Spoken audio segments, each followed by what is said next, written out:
suka, aku suka, kamu suka.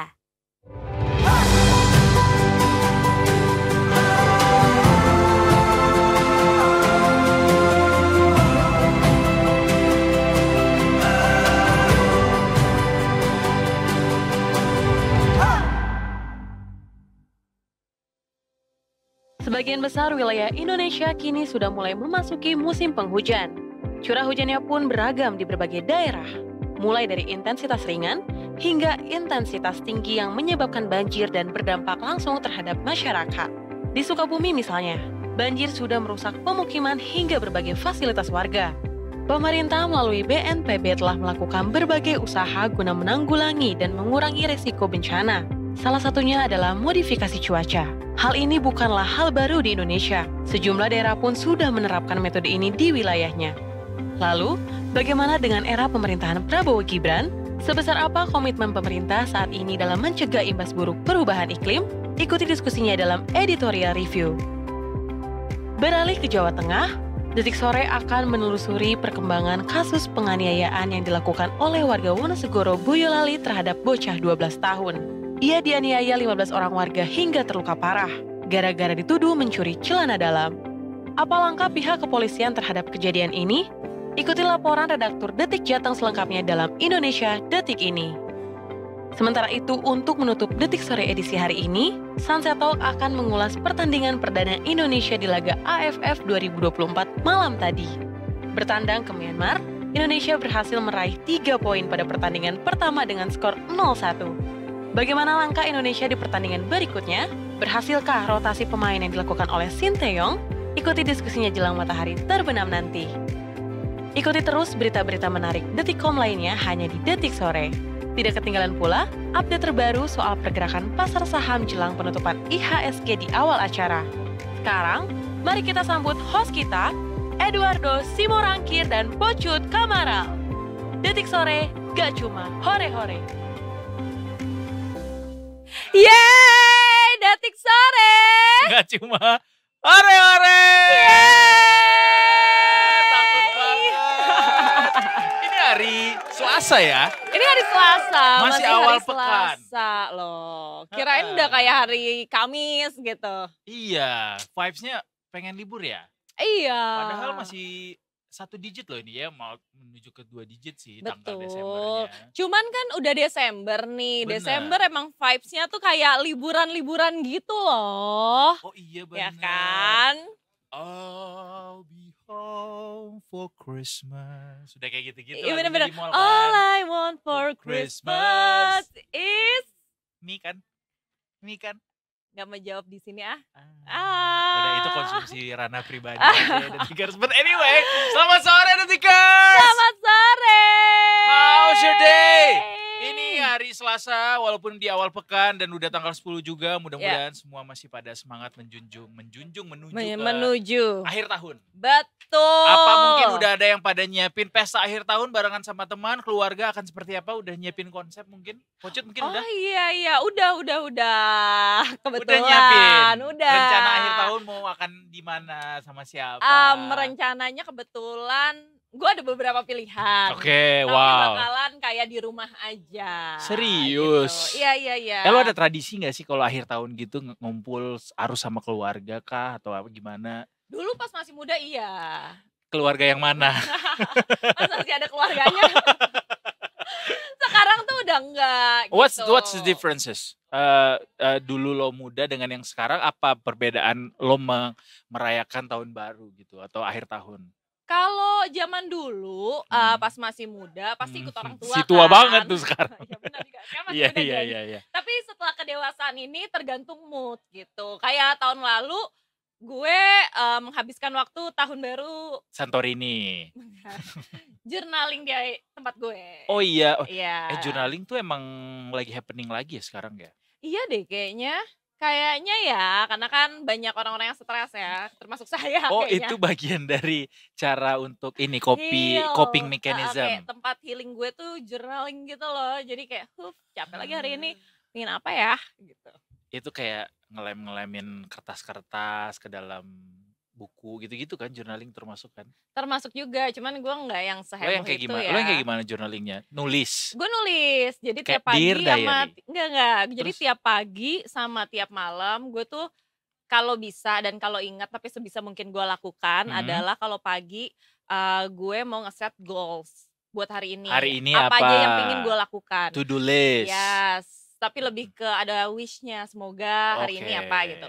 Nah kalau misalkan malamnya gue akan kayak what I grateful for today. Tapi nggak boleh sama hari kemarin-kemarinannya, kecuali udah kayak berapa minggu yang Oh lalu jadi gitu. harus selalu menggali apa yang bisa gue syukuri buat hari ini yang beda dengan yang hari yang sebelumnya. Iya. Jadi sebisa mungkin kayak sesimpel kemarin gue ngantri makanan, udah berdiri sejam, terus tiba-tiba ada pasangan yang kayak pengertian banget. Mbak mau gantian gak duduknya? Tuh gue udah kayak, masih ada orang baik di luar sana. Kalau kayak gitu berarti lo setiap kali mendapatkan sebuah kayak, ini kayaknya blessed deh buat gue. Lo catat langsung ya, karena kan pasti akan lupa, takutnya lupa kan ketika lo mau nulis lagi itu. Enggak sih, pasti Enggak. inget. Jadi Karena lo rangkum tiga. gitu. Kan cuma 3, gue tulisnya Iya, per kata gitu, cuma 3. Kayak hari ini ada orang baik, masa lagi gini-gini gitu doang. Oke, 3 things to be grateful for Pocut for today. Apa? Belum selesai juga ya harinya. Setengah hari deh. Setengah Jadi hari boleh ya. 1,5 hal yang bikin lo bersyukur hari ini apa? Wow, kayak setiap orang kan pasti ada bad day-nya ya, itu adalah hari ini gue. Cuman gue bisa bangun pagi, Oke. itu gue udah happy banget hari ini. Gue bisa ngopi enak pagi ini. Mhm.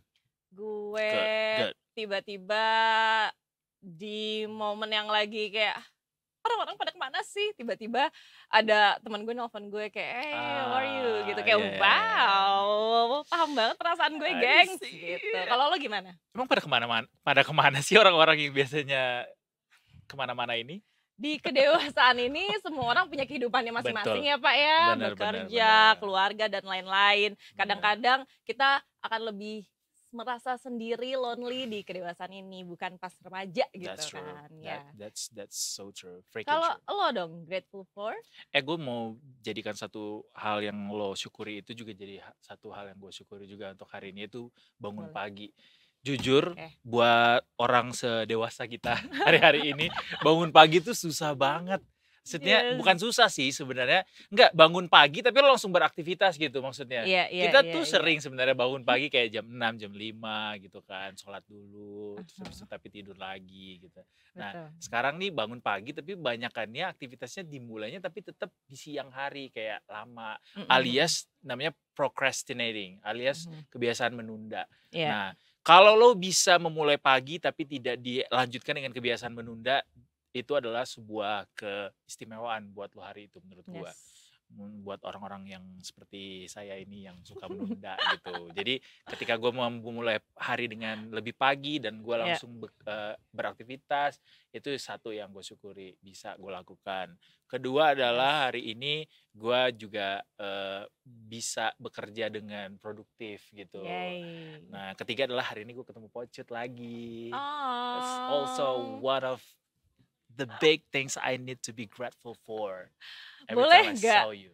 Nggak semanis ini laki-laki. Kan rasanya jadi kayak, aduh, boleh nggak gue meleleh di sini? Diabetes. Ini gue baru belum ngasih kata-kata senja lucu yang menghibur loh. Silakan coba.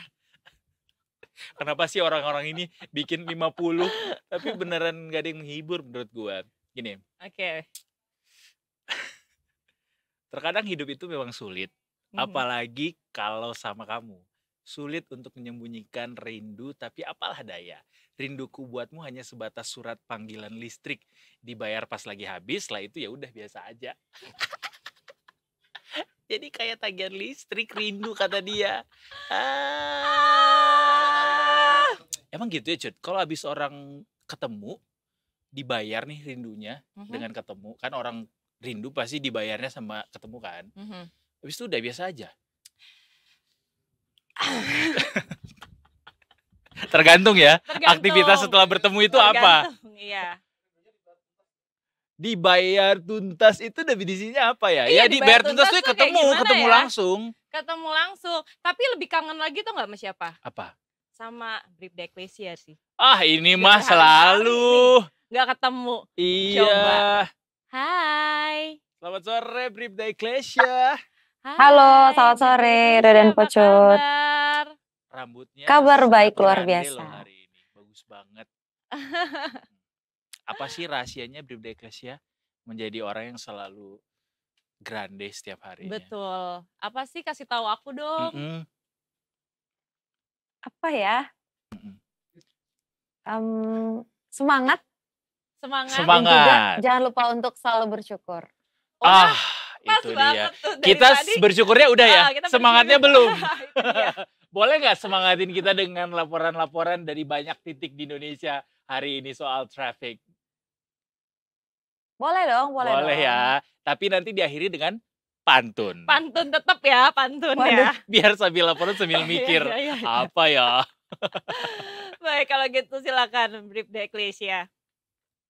Baik, terima kasih Edo dan Pocut. Selamat sore Detikers, kembali bersama kami dari NTMC Korlantas Polri akan menginformasikan situasi arus lalu lintas di beberapa titik melalui pantauan CCTV kami.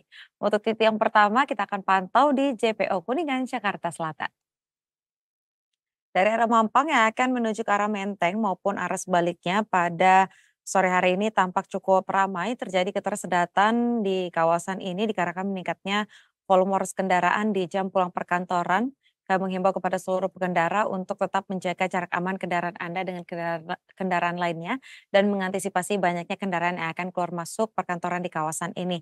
Begitu pula dari arah Menteng yang akan menuju ke arah Pancoran juga tampak ramai dan juga mengalami ketersendatan. Kami menghimbau kepada seluruh pengendara untuk tetap menjaga batas maksimal kecepatan kendaraan Anda. Dan titik yang kedua kita akan beralih ke pos Polwangon, Banyumas, Jawa Tengah. Dari Jalan Raya Cilacap Wangon yang akan menuju ke arah Jalan Aji Barang Wangon ataupun yang akan menuju ke arah Jalan Raya Terminal Wangon pada sore hari ini tampak cukup kondusif lancar dikarenakan cuaca yang tidak menentu di beberapa wilayah di Indonesia. Kami menghimbau kepada seluruh pengendara untuk tetap berhati-hati dikarenakan banyaknya jalanan yang licin dan juga struktur jalan yang tidak rata akibat curah hujan. Dan selanjutnya kita akan beralih ke Pasar Gamping, Yogyakarta. Dari arah Kota Jogja yang akan menuju ke arah Purworejo dan di arah sebaliknya, pada sore hari ini tampak cukup ramai. Kami menghimbau kepada seluruh pengendara untuk tetap berhati-hati dan selalu menjaga batas maksimal kecepatan kendaraan Anda dan mengantisipasi banyaknya aktivitas masyarakat yang berada di kawasan ini. Dan titik terakhir kita akan pantau di Mall Citowaru, Surabaya, Jawa Timur. Dari arah Sidoarjo yang akan menuju ke arah Surabaya melalui Jalan Ahmad Yani pada sore hari ini tampak cukup ramai dan juga kondusif lancar. Kami ulangi bahwa dikarenakan cuaca yang tidak menentu di beberapa kawasan di Indonesia saat ini, kami menghimbau untuk tetap berhati-hati dikarenakan banyaknya jalanan yang licin dan juga struktur jalan yang tidak rata, dan kami menghimbau bagi seluruh pengendara roda 2 untuk tidak berteduh di bawah flyover agar tidak mengganggu kelancaran arus lalu lintas. Dan bagi Detikers yang ingin mendapatkan informasi situasi arus lalu lintas selengkapnya, dapat menghubungi call center kami di 15669 atau melalui SMS Center di 9119. Selamat beraktivitas, hati-hati di jalan, dan salam presisi. Demikian Bribda Ecclesia melaporkan, kembali kepada Edo dan juga Pocut. Silakan. Bisa kali pantun dulu. Langsung dar-der-dor minta pantun loh Bapak ini. Gimana, udah punya nih Bribda Ecclesia?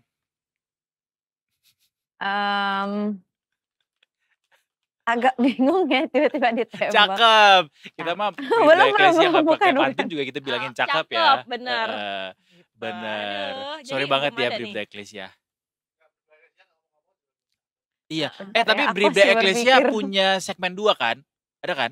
Iya, ada Ya segmen udah, dua kita dong. tungguin di berarti segmen yang, 2. kedua Oh ya. iya, oke. Baik. You're the best. Terima kasih Oke, Bribda terima Ecclesia. kasih, Bribda Nanti Ecclesia. dibales sama Pocut akan nyanyi. Boleh. Bye. Selamat bertugas kembali. Salam Bye. presisi.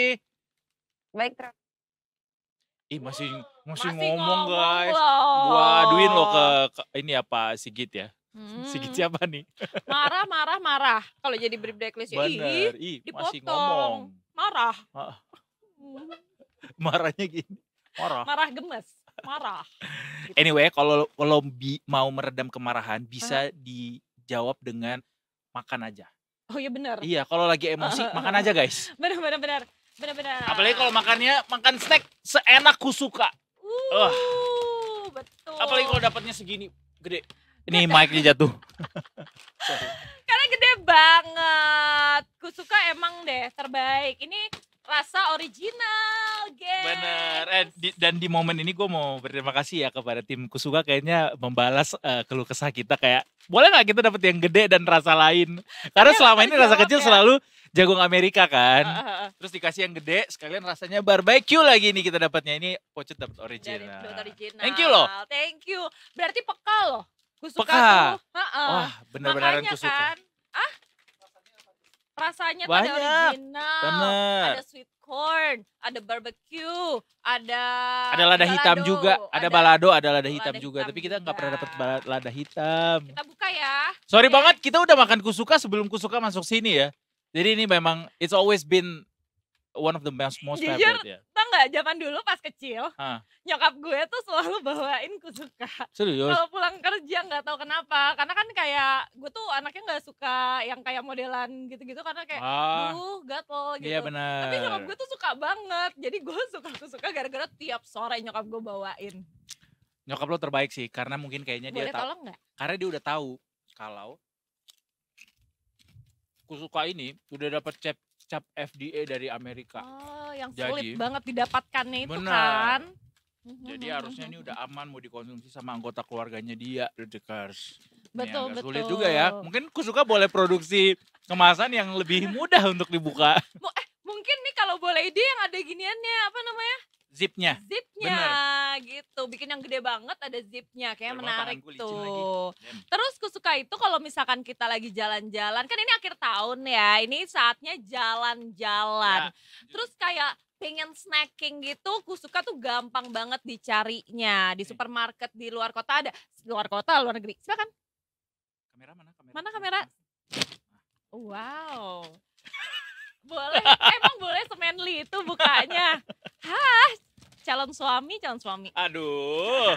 Tapi yang pasti Detikers jangan lupa kalau lagi break ada Kusuka dong, bukan yang lain. Betul, karena aku suka, kamu suka. There you go. Love Kusuka dan love juga untuk narasumber kita yang akan segera hadir barengan sama kita di sini karena kita akan membahas pasar. Pasar bukan sembarang pasar. Cakep. Yuk kita ke market review dari Tikars. Sentimennya yang satu ini. Sentimennya silakan. Gak ada.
Itu dia dari sentimen-sentimen Yes. pengaruh perdagangan hari ini yang sudah disiapkan oleh tim Detik Sore. Betul sekali. Dan kita nggak berdua doang karena kita ada siapa Pak Edo? Ada Mbak Sheryl Tanuwijaya, Head of Research dari Investasiku. Welcome Halo, back Detikers. Mbak Sheryl. Halo Hai. Mbak Damas. Halo. Hai, Mbak Hari ini Sheryl. segar sekali menggunakan baju dengan bertema lemon. Betul. Mbak Sheryl. Seger, Iya, benar. seger ya. Seger, Cuacanya seger. IHSG dalam beberapa hari terakhir ya Mbak Sheryl ya. Tahu nggak kemarin kita ngomongin Mbak Sheryl tahu? Oh iya. Iya, karena kita jadinya flashback lagi ketika Mbak Sheryl bilang jangan sedih, jangan takut ketika IHSG udah mau 7.000 ke bawah. Karena ini akan dengan cepat melesat lagi ke 7.500. We've been there, kata Mbak Sheryl gitu. Dan terbukti kemarin itu IHSG udah sampai ke level 7.400-an, hampir ke 7.500 seperti analisisnya atau proyeksi dari Target ya, teman-teman target dari hari ini. investasiku gitu. Nah kali ini IHSG walaupun kita lihatnya cukup banyak yang merah-merah ya, tapi sepertinya ini adalah ruang relaksasi dari teman-teman yang udah ngambil untung ya Mbak Sheryl ya. Iya. Tapi mungkin ada sentimen lain yang terjadi di pasar hari ini yang bisa di-sharing atau diceritain ke kita Mbak Sheryl. Oke. IHSG-nya kurang dari 1 menit lagi nih udah closing. Mm-mm. So far sih angkanya sudah tidak lagi merah ya. Sudah hijau tipis-tipis sih. 0,08%. Kira-kira di sana. Masih tutupnya di kepala 7.400-an. Ya tinggal sejengkal lagi lah ke target kita di 7.500 ya. Sombong. Dan memang tersisa beberapa pekan lagi memang kan untuk mengakhiri tahun 2024 ini ya. Tinggal 2 minggu lagi. Dan itu juga nggak full karena kan banyak libur. Iya. Nah, kita cukup bersyukur menjelang penutupan ini IHSG-nya menguat ya. Karena kalau kita cek bursa Wall Street semalam, itu mereka di deep red ya. Merah banget nih bursa Wall Street semalam. Lalu di sore hari ini bursa Asia kompak sih. Nggak kompak, tidak kompak justru ya. Bervariasi. Tapi justru cenderung terkoreksi gitu. Justru kalau kita lihat acuan indeks MSCI Asia Pasifik ya, saat ini tuh melemah 0,29% gitu. Jadi kita, nah udah closing lagi nih, udah closing jam 4.00. Berapa Mbak closingnya Mbak? Menguat 0,21%. Not bad lah di tengah regional Asia yang melemah, kita masih berhasil hijau. Meskipun di sesi 1 sampai awal-awal sesi 2 tuh cenderung tertatih di zona merah, tapi menjelang penutupan justru lompat indeksnya gitu. Jadi ini tanda-tanda resilient lah bursa saham kita dibandingkan bursa regional Asia lainnya kayak gitu. Mbak Sheryl sebelum lanjut ke analisis berikutnya, kemarin juga kita penasaran karena kan lagi nggak ada Mbak Sheryl kemarin di sini, tapi kita penasaran karena transaksinya gede banget. Apa yang membuat transaksi kemarin itu gede sekali, 40 triliun something kalau nggak salah. Oh iya. Oke. Jadi kita cermati memang di bulan Desember ini bursa saham kita tuh lagi diramaikan sama begitu banyak saham IPO. Yang paling baru ada AADI ya, itu anaknya Adaro Energi. Lalu ada DAS juga, lalu masih on the way juga nih beberapa saham lainnya yang antri listing kayak Mr. DIY sama satu lagi adalah aku lupa, bisa cek teman-teman di IPO ya teman-teman, atau di aplikasi investasiku juga ada, atau di Detik Finance juga ada kok. Iya pokoknya banyak lah semuanya. Ada ya. Anda mau promosiin yang mana? Semuanya ya. Detik Sore juga ada. Kan satu-satu semuanya dilihat ya kan, biar yakin semuanya dong. Betul. Jadi kita lihat juga hari ini pergerakannya Adaro sama ADMR sama yang baru listing AADI itu juga luar biasa volatile sekali. Itu jadi kelihatannya juga yang menarik para trader untuk beraksi ya, sehingga nilai transaksinya besar, frekuensi dan volumenya juga tinggi. Jadi seru lah buat akhir tahun marketnya. Tapi nggak ada saham tertentu yang lagi banyak banget ditransaksikan kemarin dengan nilai sebesar itu. Saham mana yang lagi? Kita lihat sih dari grup-grupnya Adaro, dari grup-grupnya Barito itu lagi tinggi. Cuman kalau mana yang lebih tinggi kita belum cek lebih lanjut angkanya gitu. Berarti energi nih yang lagi pada dibeliin kemarin. Yang lagi pada manggung ya. Iya. Betul. Kita juga lihat kalau secara sektoral di sore hari ini IHSG nih ditopang sama sektor bahan baku. Ini menguatnya tuh hampir 2% dalam satu hari ya. Ya kita juga lagi euforia di pasar komoditas. Harga komoditas logam yang dipimpin sama emas itu rally lagi nih. Emas sudah di kisaran 2.700-an US dollar per troy ounce. Wow. Gitu. Emas naik, Bitcoin naik. Iya, semuanya naik. Pajak naik. Itu juga ikutan ya. Gaji? Oh, tanda tanya. Semoga naik ya. Semoga naik. Semoga naik kan kita boleh manifest ya kan. Masih ada harapan ya. Masih ada Betul, harapan. masih ada Iya, harapan iya, iya. nih. Amin ya Allah. Amin. Iya. Jadi Oke. kita lihat itu sentimennya bagus ya dari Hmm. pasar komoditas. Mau komoditas logam, mau komoditas energi juga menguat gitu. Karena berdasarkan data nih, jadi di bulan November lalu pemerintah China tuh lagi-lagi menimbun cadangan emasnya gitu ya. Jadi dia melihat berbagai kondisi yang nggak kondusif, misalnya kayak soal konflik sama Amerika terkait perang dagangnya ya. Jadi di bulan November saja dia tuh akumulasi 5 ton emas Mm-mm. gitu, sebanyak itu 5.000 kilogram emas ya. Tujuannya untuk hedging sama diversifikasi portofolionya dari Bank Sentral China kayak gitu. Lalu juga kita tahu akhir-akhir ini ada konflik yang sangat sengit ya di Timur Tengah. Jadi pemerintahan di Suriah itu juga lagi runtuh ya. Bahkan ibu kotanya juga lagi dikuasai sama pemberontak ya. Mm-mm. Ini juga jadinya turut menyulut harga komoditas baik emas sebagai safe haven maupun komoditas energi kayak minyak gitu. Dan terlebih lagi nanti malam ada rilis data cadangan minyak Amerika kayak gitu. Jadi itu semakin membuat komoditas emas ya, komoditas emas, batu bara, minyak, migas gitu lagi Rally ya? pada rally, dan itu juga dirahasiain juga kenapa IHSG bisa semakin dekat sama 7.500. 7.500. Kayak gitu. begitu. Tapi Mbak Sheryl, kalau misalkan ini kan akhir-akhir ini kan iklim lagi buruk banget nih. Kalau sektor kesehatan tuh ngaruh nggak sih sama yang kayak gini-gini? Karena kan Pasti banyak orang berobat, jadinya yang kayak ngaruh gitu-gitu. mungkin ke rumah sakit. Kira-kira ngaruh nggak sih pembelian Mbak Sheryl? obat, gitu-gitu. Oke, kalau kita lihat secara sektoral ya, healthcare hari ini melemah 0,63%. Kalau secara mingguan ya masih merah juga ya, masih berjalan kan di minggu ini melemahnya sepekan kurang lebih hampir 1% ya sektor kesehatan. Memang kondisi cuaca yang buruk, lalu juga berasa jadi lebih capek nggak sih kalau hujan-hujan gini karena pulang tuh kemana-mana macet, Lembab, kayak iya. lebih extra effort kan. Jadi harus Iya, mandi iya, lagi iya. ya. Sering Biasanya harus mandi ya. Tapi kita lihat kalau nggak sampai yang sesignifikan sakitnya tuh nggak mendorong sektor kesehatan sih. Paling Oke. ya adalah peningkatan jasa rumah sakit, lalu juga suplemen dan makanan-makanan sehat kayak gitu ya. lebih ke yang berpengaruhnya kayaknya yang Oh. buka jasa ojek payung sama jualan mantel hujan kayaknya Iya ya. ya, kalau itu sih lagi nyayur. Lagi rame banget kan, lagi nyayur Lagi banget nyayur mereka. sekarang itu mah. Iya.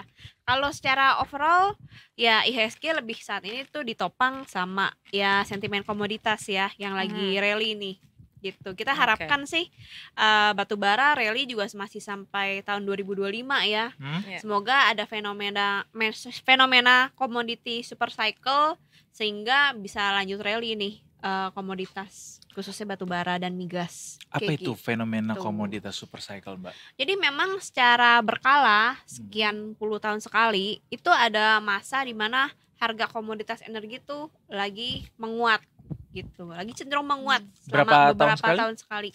Beberapa tahun sekalinya kurang lebih 10 atau 15 tahun sekali ya. Jadi ada siklusnya Cukup gitu. jauh ya. Iya, Jadi kalau lagi ada season itu berarti momentum tuh. momentum betul. Karena nggak setiap kali terjadi kayak Iya, gitu. Apalagi kita juga lihat kebijakan pemerintahan baru kan juga sangat pro ya sama komoditas, sama hilirisasi juga kayak gitu. Itu juga hal yang sentimen bagus yang menjaga sentimennya itu berlanjut sampai tahun-tahun berikutnya kayak gitu. Oh, saat ini sudah terjadi sentimen itu berarti. Besok adalah puncaknya gitu tahun depan. Tahun ini sih belum dikatakan confirm ya. Kita Oh, masih belum. mencermati gitu. Biasanya rally-nya tuh akan cukup signifikan dan terus sustain, lanjut terus. Artinya buat orang-orang yang mungkin tertarik untuk mengoleksi saham batu bara, komoditas begitu, bagus dong untuk bisa ngoleksi dari sekarang sebelum nanti mencapai puncaknya gitu. Betul. Apalagi aku baru baca sekilas nih beritanya ya. Konon ada rencana pemerintah untuk menurunkan tarif batu bara ya. Tarif pajak batu bara nih gitu. Royalti. Rencana penurunan royalti batu bara gitu. Itu kan suatu hal yang bagus juga bagi sentimen sektor batu bara kayak gitu. Jadi kalau sampai benar-benar kejadian nih, ya ini kan bisa meningkatkan margin keuntungan perusahaan-perusahaan batubara. Kayak gitu sih yang kita lihat. Tapi soal timing, kita lihat ya tergantung nih sahamnya yang mana gitu. Karena sebagian saham batubara naiknya juga udah lumayan signifikan dalam 1-2 bulan terakhir ini.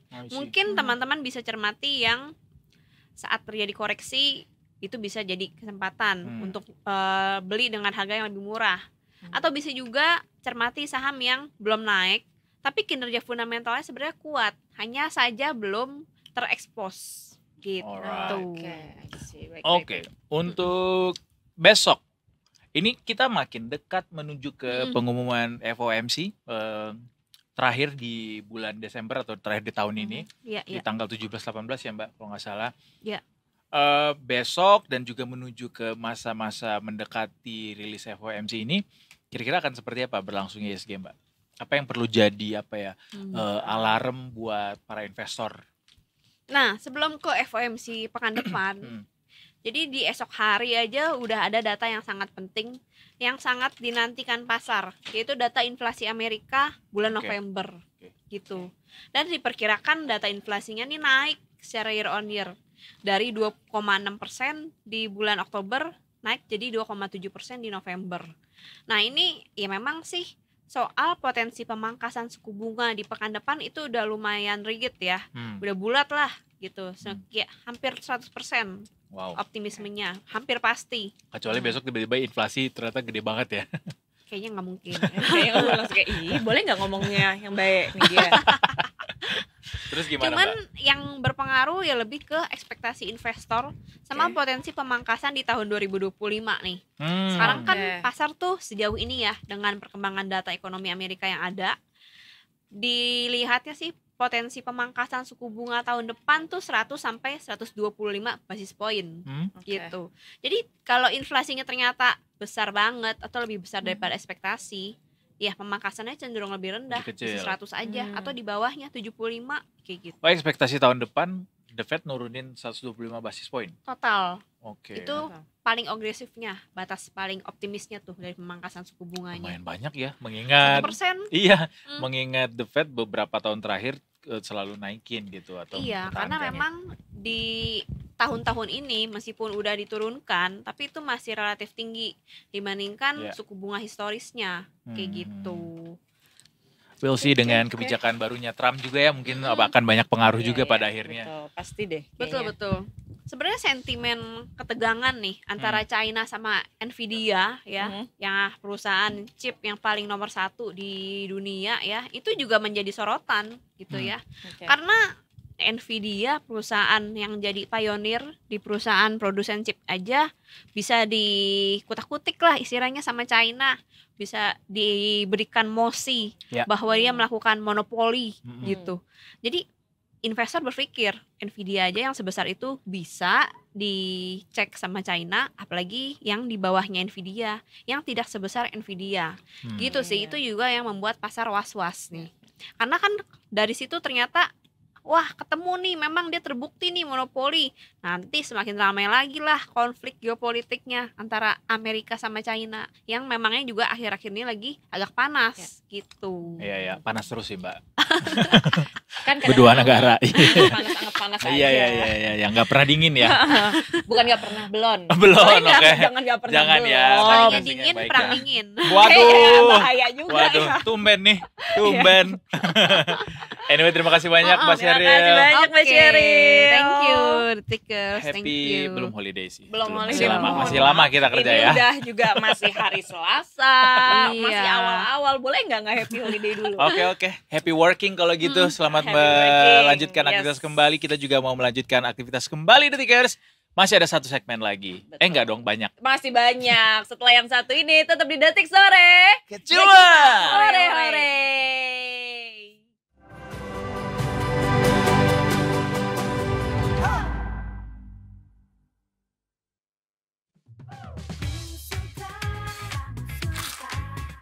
Kita semua suka. Ku suka, aku suka, semua suka. Ku suka, ku suka. Rinting singkong aku suka.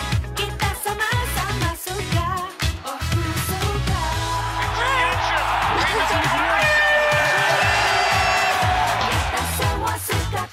suka, aku suka, kamu suka.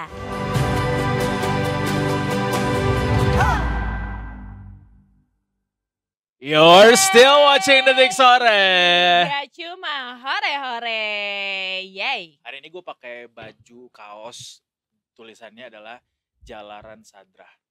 Ini adalah album terbaru dari Bara Suara yang keren banget. Udah cuma mau bilang itu aja. Pak, tapi kenapa sih ininya harus sampai bawah? Karena tadi ngelondoy. Ngandoy. Oh, ya. Lagi-lagi. Magician ya. Ah. Wah. Ngondoy deh. Semoga semangat kalian tidak seperti ini ya. Betul. Sudah dinaik-naikin. Turun lagi. Turun lagi. Semoga semangat kalian seperti ini. Nah, strong. Kokoh. Kokoh. Ya Bener. kan? Betul. Aduh. Ada aja hidup ini ya, memang ya. Apalagi Emang kalau ada bicara aja. soal realita yang saat ini kita hadapi di tengah kondisi cuaca yang saat ini sedang pancaroba. Bisa dibilang pancaroba nggak sih sekarang? Pancaroba gak sih sekarang? Iya deh kayaknya. Tapi gue suka banget lagi sama cuaca Jakarta beberapa hari terakhir. Kayak Desember banget gitu. Enggak, minggu lalu gue suka. Minggu ini gue gak suka. Kenapa? Karena kayak serem gitu loh, gue jujur di tahap kalau gue nyetir di pohon jangan jatuh, jangan. Oh, jangan, gue jangan, tahu. jangan. Karena bener-bener Bener, anginnya bener. bener-bener sampai ada suaranya Bener. gitu. Lo nggak dengar tadi kita lagi di sini ada angin. Tapi itu kayak, ada terus. ada angin tuh gitu kan. Iya sih. Apalagi buat perempuan mungkin ya, buat mereka yang mengendarai kendaraan sendiri di jalanan dengan kondisi cuaca kayak gitu. Kalau tiba-tiba ada pohon yang tuh bunyi lagi anginnya. Iya.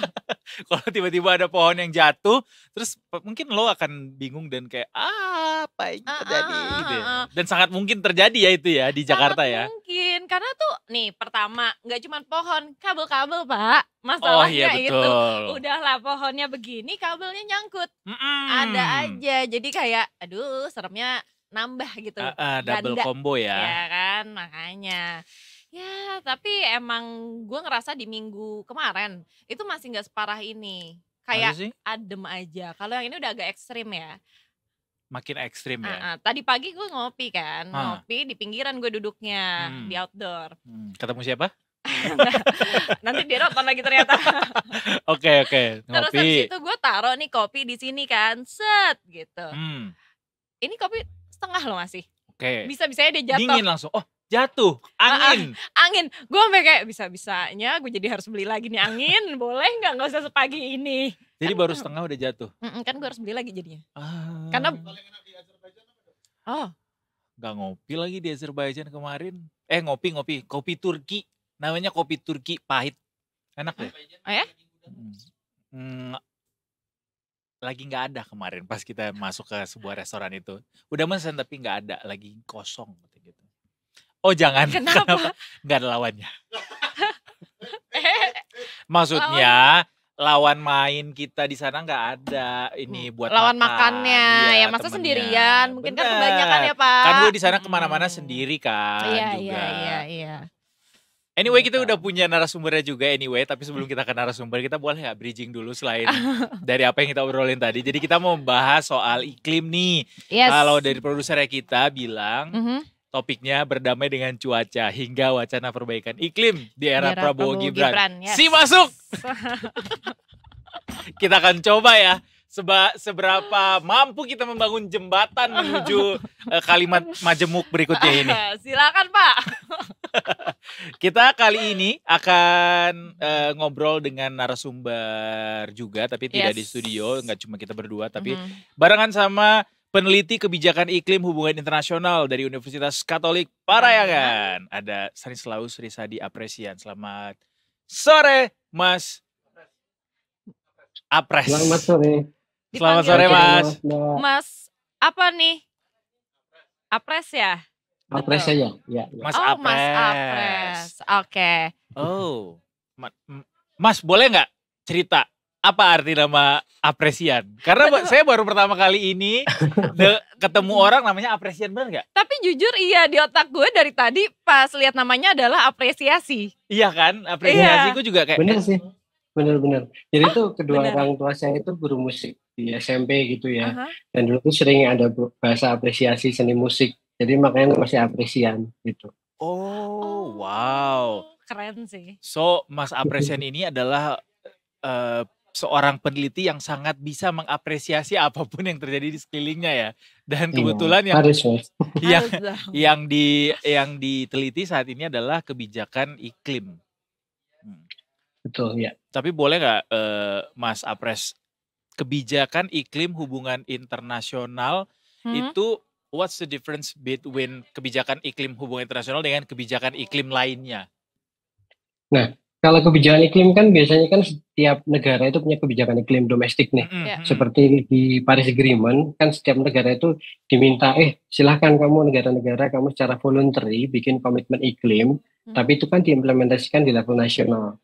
Nah, ketika kita berbicara kebijakan iklim internasional atau global itu kan pasti kita mengaitkan nih apa komitmen negara maju, apa komitmen negara sedang berkembang, dan apa komitmen dari negara di Pacific Island countries di sana. Jadi itu semakin kompleks, semakin rumit dibandingkan dengan kebijakan iklim yang hanya di level nasional ini gitu. Oke. Mas, ini kan kalau topiknya kita berdamai dengan cuaca, tapi nggak boleh dong kita berdamai dengan cuaca. Kita harus berusaha untuk bisa membuat ini cuaca mungkin maksudnya iklim kali ya. Iklim yang kita dapatkan di bumi yang sekarang ini bisa tetap sesuai gitu dengan sebagaimana mestinya gitu. Saat ini kan kita sedang menghadapi yang namanya menuju ke perubahan iklim. Kalau kata pengamat kan perubahan iklim tuh belum terjadi guys, tapi on the way. Kita tuh sekarang on the way menuju ke perubahan iklim. Karena katanya once itu terjadi si perubahan iklim ini kita nggak akan bisa go back lagi ke iklim sebelumnya gitu Mas.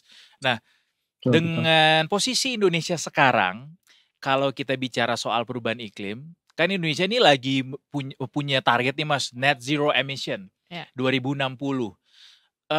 Menuju ke sana dengan apa yang sudah dilakukan sejauh ini dari kacamatanya Mas Apres, apakah Indonesia sudah berada di path yang sesuai?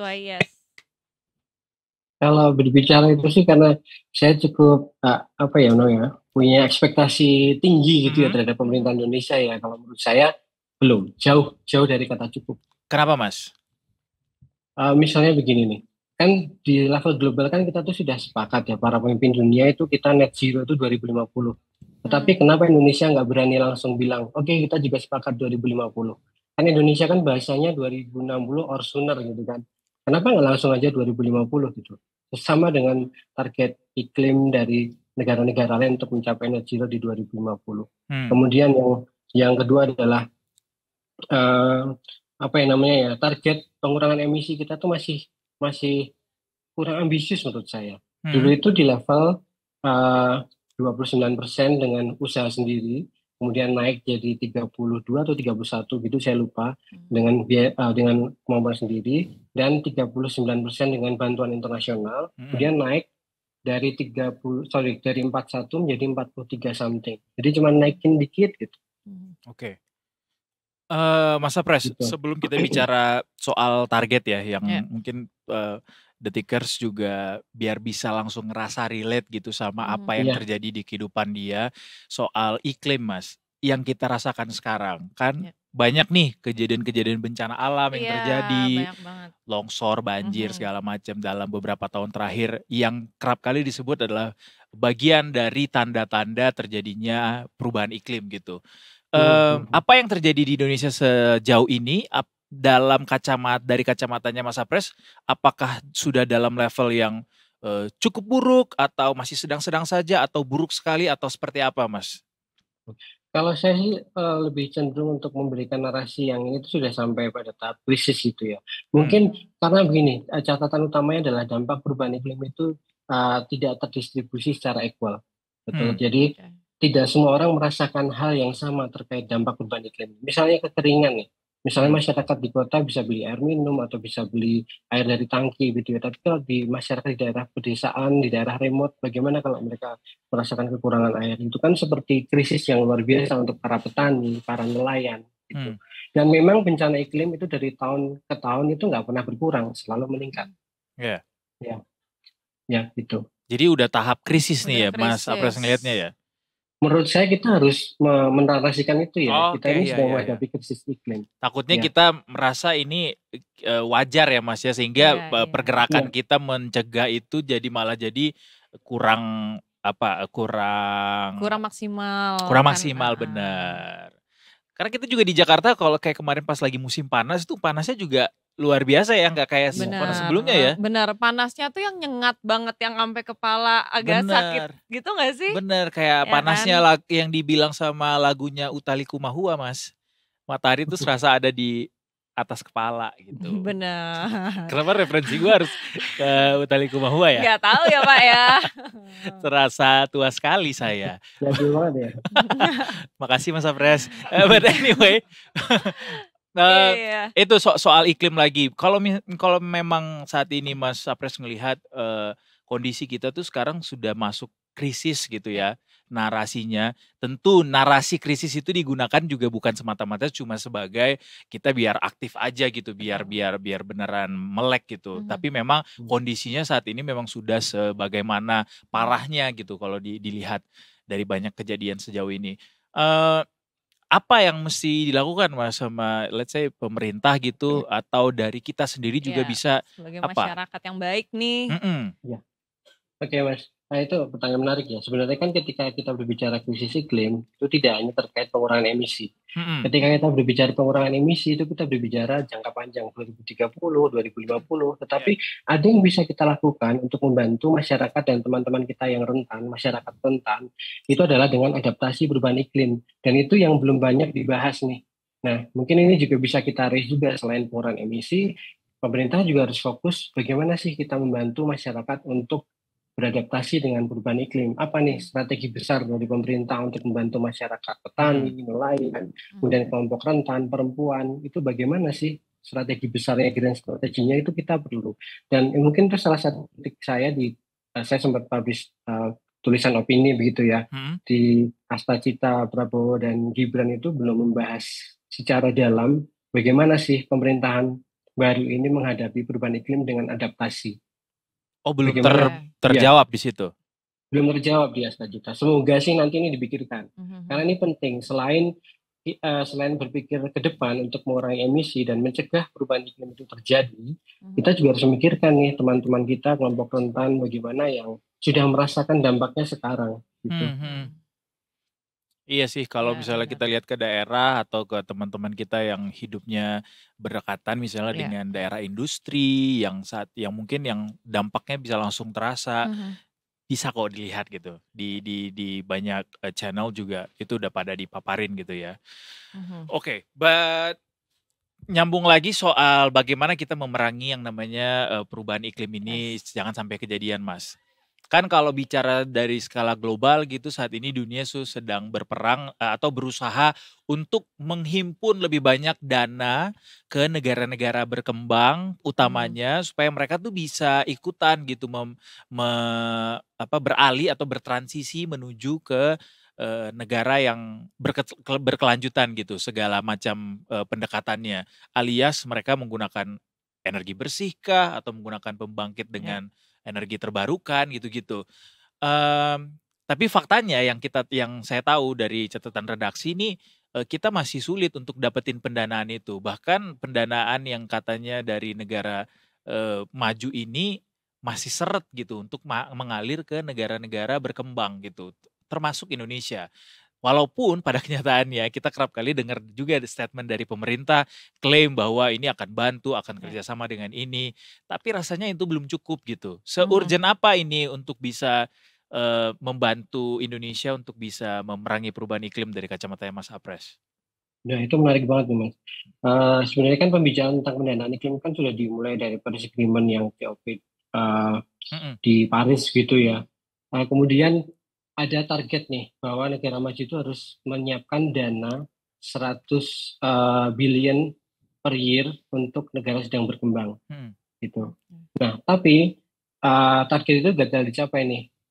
Harusnya 2020 kemudian baru tercapai di 2020 untuk menyiapkan dana tersebut. Karena memang banyak negara maju yang masih enggan untuk ngasih duit ke negara sedang berkembang gitu ya. Dan kemudian kemarin saya dengar ada yang ke Azerbaijan ya?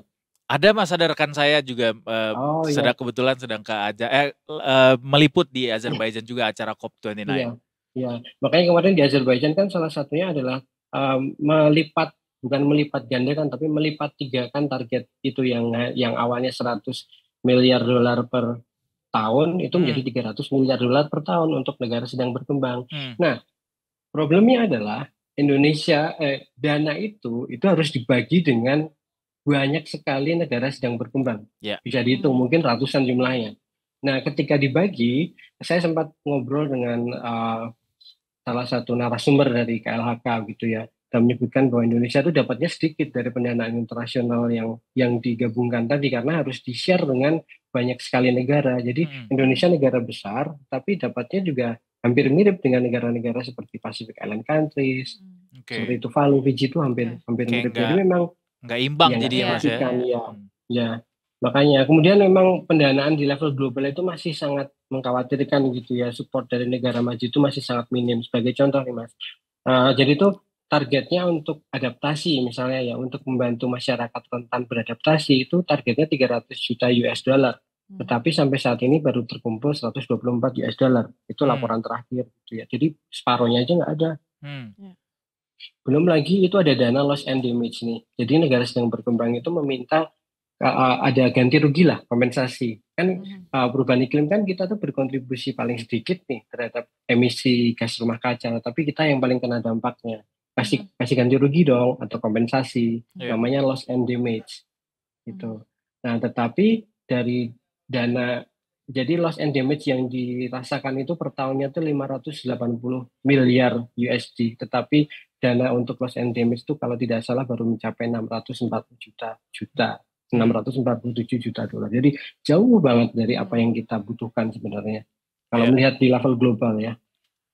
Sehingga pada akhirnya agak sulitkah Mas Apres melihat kecapai nggak sih ini, bakal kecapai nggak sih kita target kita buat net zero emission 2060 ini gitu? Gimana Mas ngelihatnya? Ya ini ya pentingnya untuk melakukan diplomasi iklim. Diplomasi iklim itu mungkin kita punya Menteri Luar Negeri baru dengan tim yang baru. Itu pentingnya kita meng-highlight, kita melakukan diplomasi iklim supaya kita tuh juga Indonesia tuh dapat proporsi yang cukup lah dari dana yang harus dibagi ke banyak negara sedang berkembang itu supaya masuk ke Indonesia juga. Kita tuh, tetapi ketika kita ingin mendapatkan dana itu, ibaratnya kita jualan lah. Kita tuh harus punya portofolio yang bagus dulu dong, gitu ya. Misalnya nih, Indonesia komit mengurangi batu bara untuk PLTU-nya. Nah, sudah sejauh apa kita melakukannya? Nah, itu juga harus dipikirkan juga. Nah, dari Mas Apres sendiri sebagai peneliti kebijakan iklim, hubungan internasional lagi, diplomasi iklim yang dilakukan Indonesia sejauh ini bisa dikasih nilai berapa, Mas? Diplomasi iklimnya ya, gimana ya? Dari range berapa nih? 1 sampai 10 lah. 1 sampai 100 atau 1 sampai 10 Mas? Kalau sampai 100 kita ngeri nih kejadian lagi kemarin pas debat Pilpres kemarin. Kalau menurut saya sih masih di angka 60 lah ya. Wah, remedial dong kalau 60. Iya. Ya sudah ada yang dilakukan, kita belum mengapresiasi ya. Karena kan Indonesia actively involved di COP, nggak pernah absen. Kemudian Indonesia mencoba untuk punya target yang luar biasa, misalnya ini contohnya Indonesia itu waktu itu pernah mencoba pasang target tinggi nih, kita akan membuat 20.000 kampung iklim, gitu misalnya di COP 26 Glasgow, saya ingat itu diumumkan, soalnya saya pas itu lagi di sana terus mendengar juga. Nah kemudian kita cek nih targetnya itu mau dicapai 2024, tetapi sudah tercapai belum? Nah, rekan-rekan bisa mengecek di sistem registry nasional punya KLHK berapa tuh jumlah iklimnya dan memang belum tercapai. Gitu. Jadi kalau misal diplomasi iklimnya bagus, berarti ketika janji 20.000 ya harus ditepati 20.000 karena kan sudah diumumkan di level internasional. Kalau enggak kan kita malu sendiri sebenarnya. Benar, bahkan harusnya realisasinya jauh melampaui target yang dicanangkan ya Mas, harusnya, harapannya. Betul. Oke. Remedial dong Mas kalau 60. Iya. Nah makanya saya berharap banyak nih dengan apa namanya, kita punya Menlu baru, punya presiden baru, apa nih gebrakannya untuk diplomasi iklim kita. Iya. Gitu. Tapi jadi sorry. Nggak apa-apa, silakan Mas. Jadi itu misalnya kan kita tahu nih kalau Pak Prabowo dalam kampanye selalu bilang melanjutkan. Iya, Saya iya, rasa iya. melanjutkan saja tidak cukup. Benar, Oke. harus ada melanjutkan apa ya Mas ya. Kalau melanjutkan doang kan agak ngeri ya, melanjutkan yang Benar, lain. mau melanjutkan apa? Tapi kan ini ngomong-ngomong melanjutkan ya, Nah. kalau misalkan dari kebijakan pemerintah yang lama, itu tuh udah dilakukan apa aja nih untuk hal ini Mas? Terus apakah ada evaluasinya kah sampai saat ini? Jadi mau dikembangin jadi Iya. lebih gimana gitu? Oke, ini menarik ya terkait transisi energi misalnya Iya. nih. Pemerintah sebelumnya Pak Jokowi juga Mhm. sudah menggembar-gemborkan untuk transisi energi kita mau fokus nih di transisi energi nih Oke. dengan beberapa target nih. Tetapi saya rasa dari tahun 2021 sampai 2023 misalnya nih, mungkin saya salah ya, tapi nanti bisa dicek lagi. 2021 itu menurut Bauran Energi Nasional itu suplai energi baru dan terbarukan itu baru 12, sekian persen. kecil. Iya. Correct. Kemudian di tahun 2022 itu 12, berapa agak naik 13 dan Ya. di tahun 2023 atau 2024 ini udah 13. Hmm. Jadi dalam waktu 3 tahun cuma naik 1% nih. Kecil sekali. Nah, kapan nih kita mau mencapai separuh atau 50% aja? Butuh berapa tahun kira-kira? Kalau tidak ada akselerasi ini dari pemerintahan baru. Gitu kan. Kalau melihat bisnis as usual ya dalam 3 tahun naik 1%, dalam 3 tahun naik 1%. Berarti mungkin kita butuh waktu lama untuk transisi energi. Iya, Tapi pemerintah mau mengarah ke sana, memang ya perlu diapresiasi. Termasuk Jokowi itu pernah bilang kita akan menghapuskan PLTU batu bara 2050. Nah itu harus dikejar tuh. Ya. Setidaknya kita masih terima komitmen dari pemerintah adalah masih sesuai sama apa yang kita harapkan ya Mas, bahwa net zero emissions harus dicapai. Terlepas capaiannya sampai saat ini mungkin masih jauh panggang dari api, tapi ya way to go karena memang kondisinya juga tidak semudah itu memang untuk bisa mencapai transisi energi tadi. Kita juga harus bijaksana karena akan ada banyak sekali orang-orang yang akan atau masyarakat yang terdampak dari apapun kebijakan yang dilakukan pada akhirnya dengan adanya transisi energi tadi. Kita udah lihat bagaimana di Eropa orang-orang pada mengalami inflasi energi karena pada mengedepankan egoisisme mereka karena menggunakan energi terbarukan yang akhirnya justru tidak cukup gitu untuk mensuplai kebutuhan energi mereka dan akhirnya pakai batu bara lagi. Jadi ya kalau ngobrol sama pemerintah sih narasinya seperti itu ya. Kita harus seimbang gitu, menentukan kapan kita akan ngegas, kapan kita harus rem, kapan kita harus ini. Tapi setidaknya itu ya Mas, apa yang kita lihat dari pemerintah saat ini komitmennya masih sama untuk bisa mencegah perubahan iklim dan juga mencapai bauran energi yang lebih banyak gitu ya. Tapi ya kritiknya adalah itu tadi dari Mas Apres bahwa mana nih pemerintah gebrakannya yang terobosannya yang lebih cepat lagi mana gitu ya. Ya ditunggu program hasil tercepat terbaik dari Pak Prabowo yang untuk masalah iklim ini. Kalau dalam jangka pendek ini apa yang Mas Apres nantikan dari pemerintah kebijakannya yang terobosan gitu ya, yang bersifat gebrakan gitu? Yang bersifat gebrakan gitu ya, misalnya untuk pendanaan iklim dari APBN misalnya ditingkatkan untuk aksi untuk transisi energi atau untuk aksi adaptasi itu perlu dibutuhkan dan mungkin kan sudah ada target untuk PLTU mau hilang 2050. Rencananya gimana sih? Saya pengen tahu gitu. Mungkin perlu disosialisasikan kepada masyarakat umum terkait rencana-rencana pemerintah supaya kita juga bisa melakukan cek juga nih pemerintah sudah melakukan apa gitu. Saya rasa sih itu sih. Sama ya energi terbarukan tadi. Kalau bisa sih akselerasi untuk energi baru dan terbarukannya dipercepat lagi. Baik, di momen ini kita sekalian ngundang Menteri SDM Pak Bahlil Lahadalia dan juga teman-teman dari PLN ya untuk datang ke Detik Sore menjawab kegelisahan kita ini. Betul. Tapi setuju banget sama Masnya. Soalnya karena sosialisasi masyarakat tuh penting banget. Karena kan kayak nggak semua masyarakat engah gitu loh. Kita tuh ada di posisi kritis nih. Benar, Cut. Ya kan. Jadi orang-orang mohon yuk kita lebih terbuka sama apa yang terjadi di sekitar negara kita. Apalagi kan. Wah, terbaik sih. Benar. Anyway, terima kasih banyak Mas Apres untuk waktunya sudah mau meluangkan di Detik Sore. Terima kasih Sukses Mas. untuk kegiatan selanjutnya. Kita juga. Selamat lanjutkan aktivitas. Selamat sore. bener Cut. Kayaknya Iya kan? harus lebih banyak didengungkan. Coba lo nanya ke Iya. tetangga lo misalnya, lo tahu nggak kalau sekarang tuh kita udah bla bla bla bla bla. Mungkin Heeh. mereka nggak akan ngeh dengan itu. Mereka nggak ngeh, apalagi kalau misalkan gue cewek-cewek ibu-ibu, ya kan? Kenapa nih? Si ngeh, ya kan? Karena di pikiran kita kayak gosip, ya Iya kan? iya iya iya. Sementara ini tuh penting loh. Kita Ini taunya hidup nyaman aja gitu ya. betul. Udah dia yang mikirin kayak gini, suaminya aja. Kadang-kadang kan suka gitu ya kan. Cuman kan ini penting buat masa depan anak-anak kita, Exactly. cucu-cucu kita Exactly. gitu. Jadi boleh nggak di abaikan gitu. Bener, ih terbaik banget. Hmm. Terbuka nih cakrawala ibu-ibu semuanya ya. Next kalau misalnya ada kampanye untuk memerangi yang namanya perubahan iklim, ajak Pocut.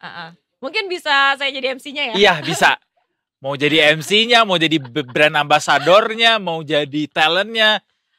Boleh silahkan. Dia baik. Silakan. Oke. Terbaik. Emang Ya. kayak misalnya kalau misalnya mereka jangan sisain makanan lo, ini juga akan jadi sampah dan akhirnya bakal bikin bumi makin panas. Mereka kan gak akan mungkin mikir sampai ke situ ya. Tapi it start from yourself gitu. Yes. Ya kan? Tapi ya makin banyak yang paham, mungkin bisa dibawa jadi pembicaraan casual loh. Sebenarnya bisa, karena orang tuh males dengerin karena aduh berat banget. Target apa ini? Apa sih gitu kan. Cuman kalau misalkan ini jadi pembicaraan yang relate buat kehidupan kita sehari-hari, kita pasti akan dengerin kok. Nah itu makanya Detik Sore hadir Detikers. Yes. Tapi kita gak berhenti di sini, kita masih akan ada sampai jam 6 sore. Yes, Masih ada betul segmen-segmen lainnya Detikers. Jangan kemana-mana, tetap bersama kami di Detik Sore. Gak cuma hore-hore.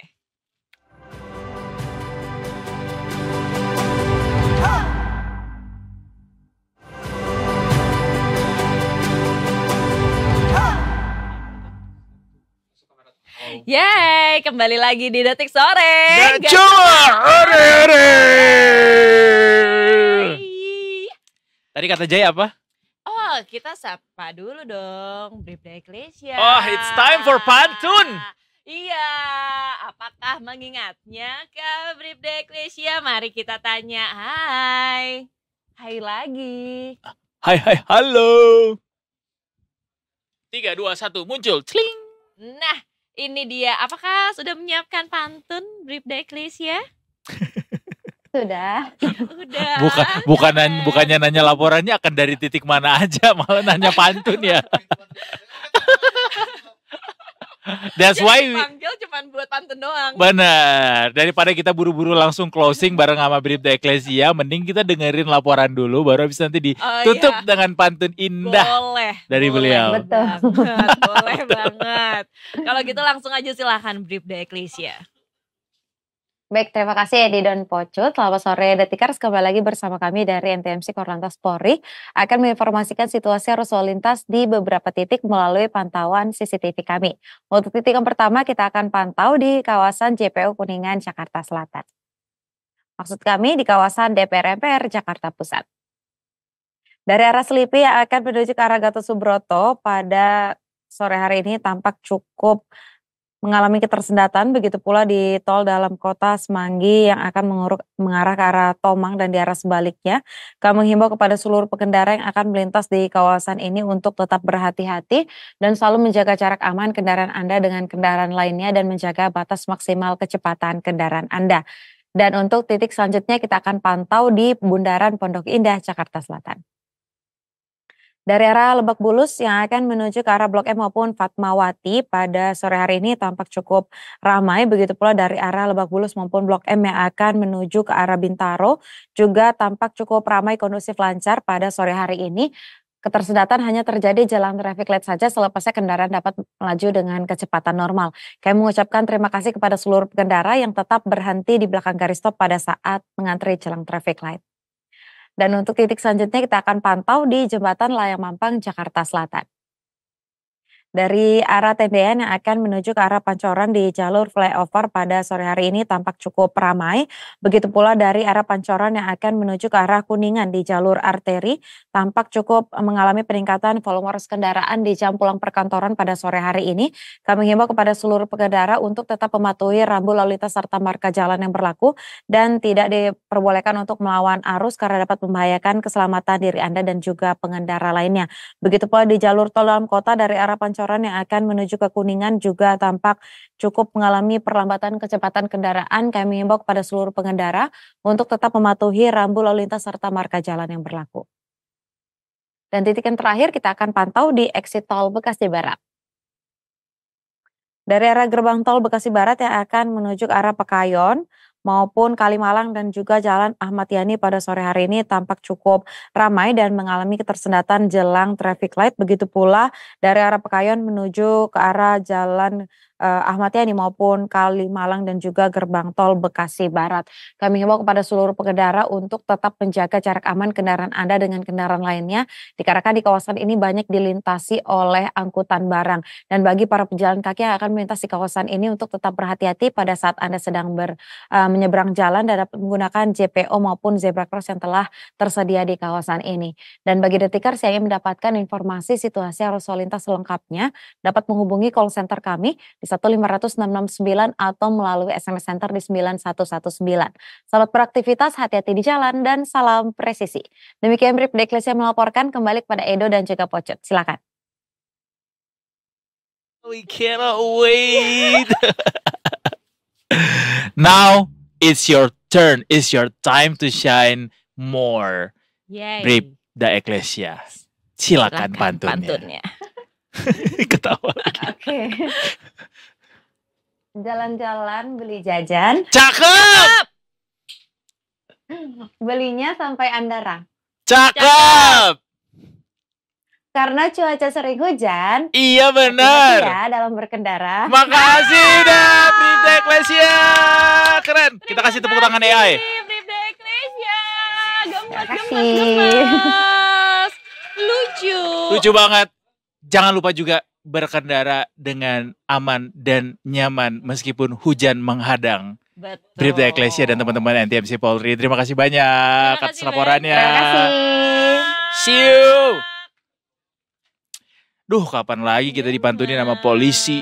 Iya, cakep. Cakep. Terus yang mantan juga cakep. Benar. Jadi combo kan, combo cakep. Cakep, cakep, cakep, cakep, cakep, cakep. Nah, ada yang cakep Siapa? satu lagi nih yang mungkin mau mantun lagi. Ya, gue kepencet teks di grup kantor, sorry. Gue delete dulu ya. Jadi sekarang kita akan ngebahas bocah Boyolali disiksa warga hingga kuku dicabut. Nah, Wah. ini agak seram ya, sampai kukunya dicabut itu sakit banget loh Pak soalnya. Idih, mau, Iya mau kan? dipraktikan dulu nggak? Nggak usah ya? Nggak usah dipraktekin. Nah, kita udah terhubung nih sama narasumber kita, ada Yoi. Mas Ahmad Rafiq dari Detik Jateng. Selamat sore Mas. Halo, selamat sore. Selamat sore Mas Wih, Rafiq. apa kabar nih Mas? Iya, lama gak ketemu ini. Iya, Kemarin saya ke iya. Jawa Tengah loh Mas, ketemu Angling. Oh, Semarang ya. Semarang Angling tapi Semarang. ya.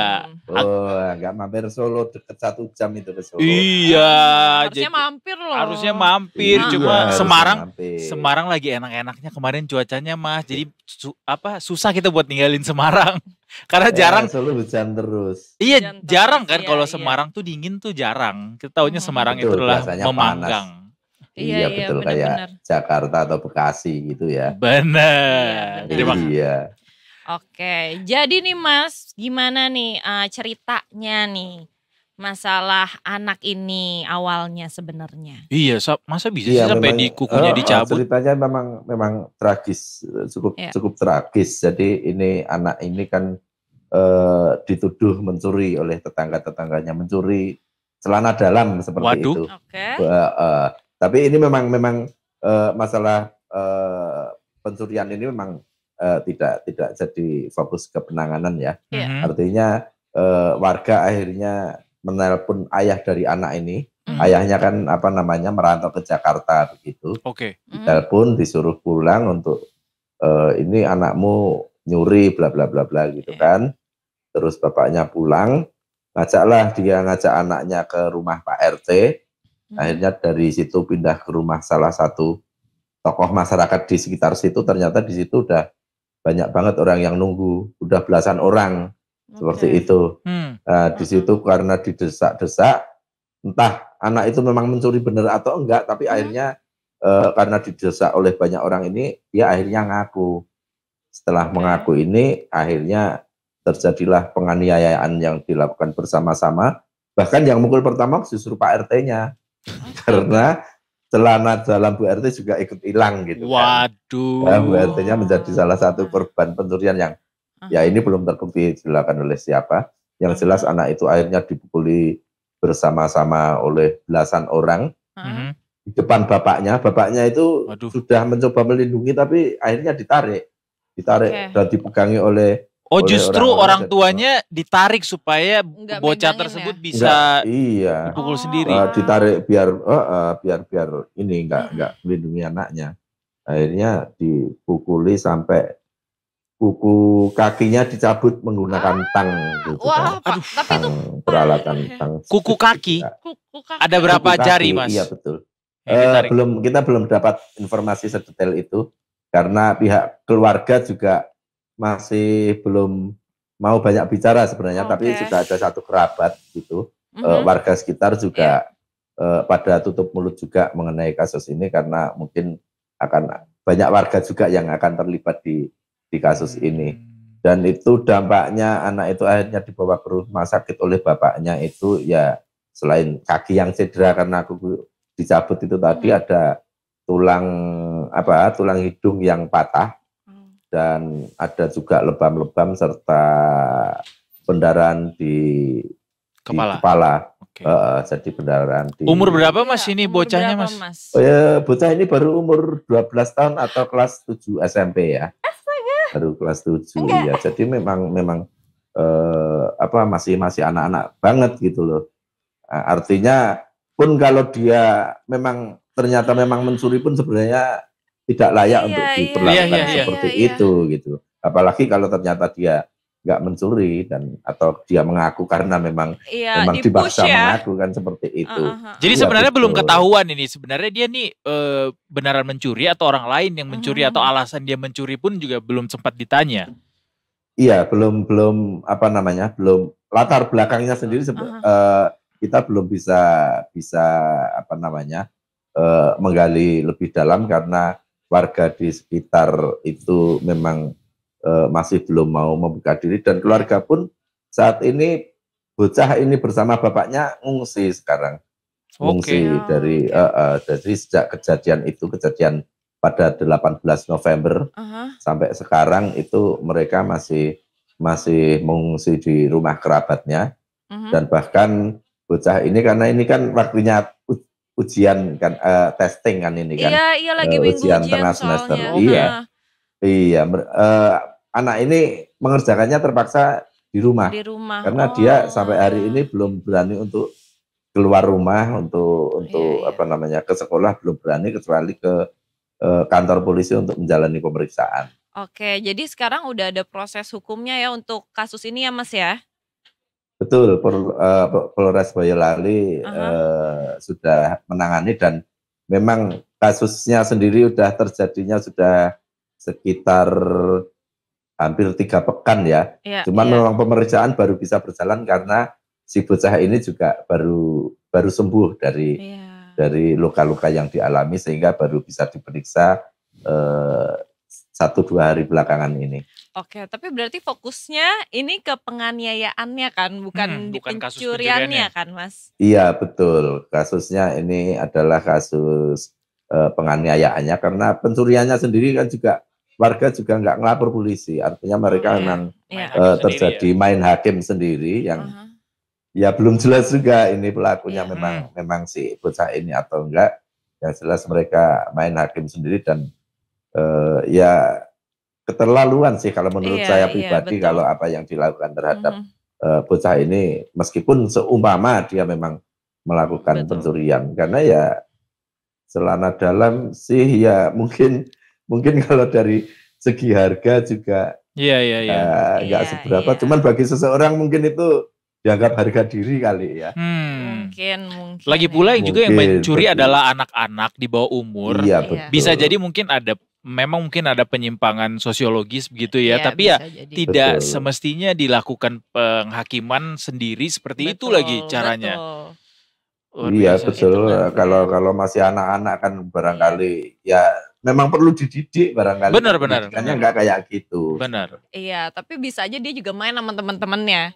Coba deh ambil. Benar. Anak-anak umur segitu Iya lagi sih. umur-umurnya. Kayak, Challenge mungkin kok ya. Iya. kepikiran sih mainnya kayak gitu? Kayak Iya, bisa betul. gitu loh anak-anak Masa-masa itu. usia iseng gitu kan. Iya, usia-usia Ya, iseng.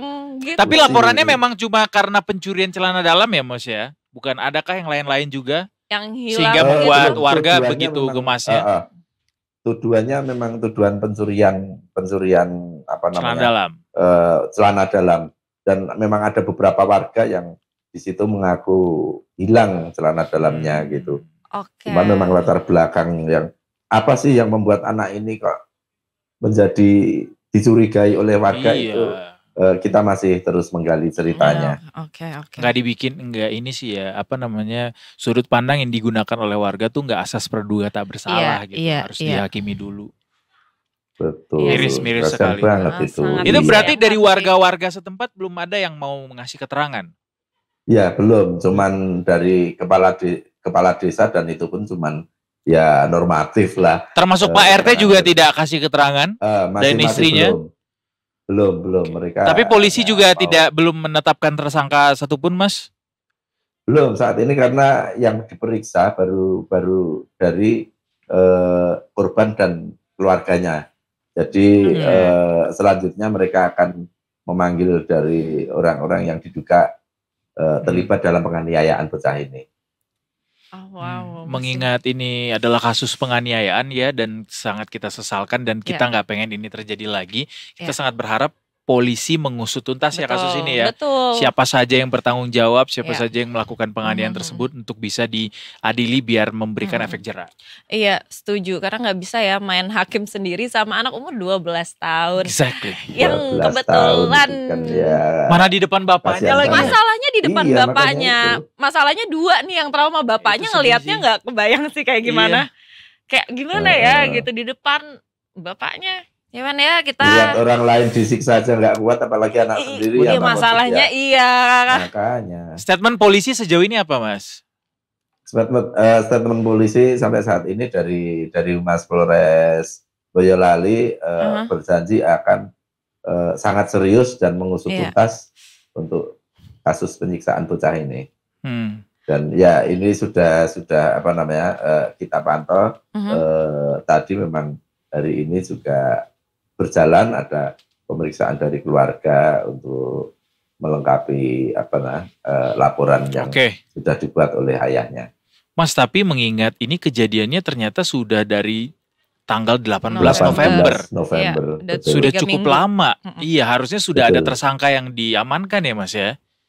Ya, cuman karena memang harus ada keterangan dari korban dulu, dan apa namanya, kalau unit PPA itu kan memang pendekatannya memang agak lama ya, harus butuh proses dengan ya. anak-anak, iya. Betul. Butuh proses, apalagi anak masih trauma. Kalau luka fisik barangkali sudah mulai sembuh, tapi traumanya ini yang betul. memang perlu penanganan yang ini betul, karena harus mengedepankan sensitivitas. Iya, karena pasti takut juga jadinya ngomongnya, karena udah pernah dihadapkan sama situasi yang kayak rame, aduh salah ngomong dikit kenapa jadinya sekarang kalau ditanyain juga jadi agak ragu gitu kan jawabnya. Healing prosesnya lama pas itu ya. Anak dimarahin aja jadi takut ngomongnya, apalagi ini Pak dianiaya Pak. Lama nih ngomongnya gitu. Jadi emang harus pelan-pelan banget kayaknya untuk kita jadi tahu nih sebenarnya alasannya dia apa sih gitu.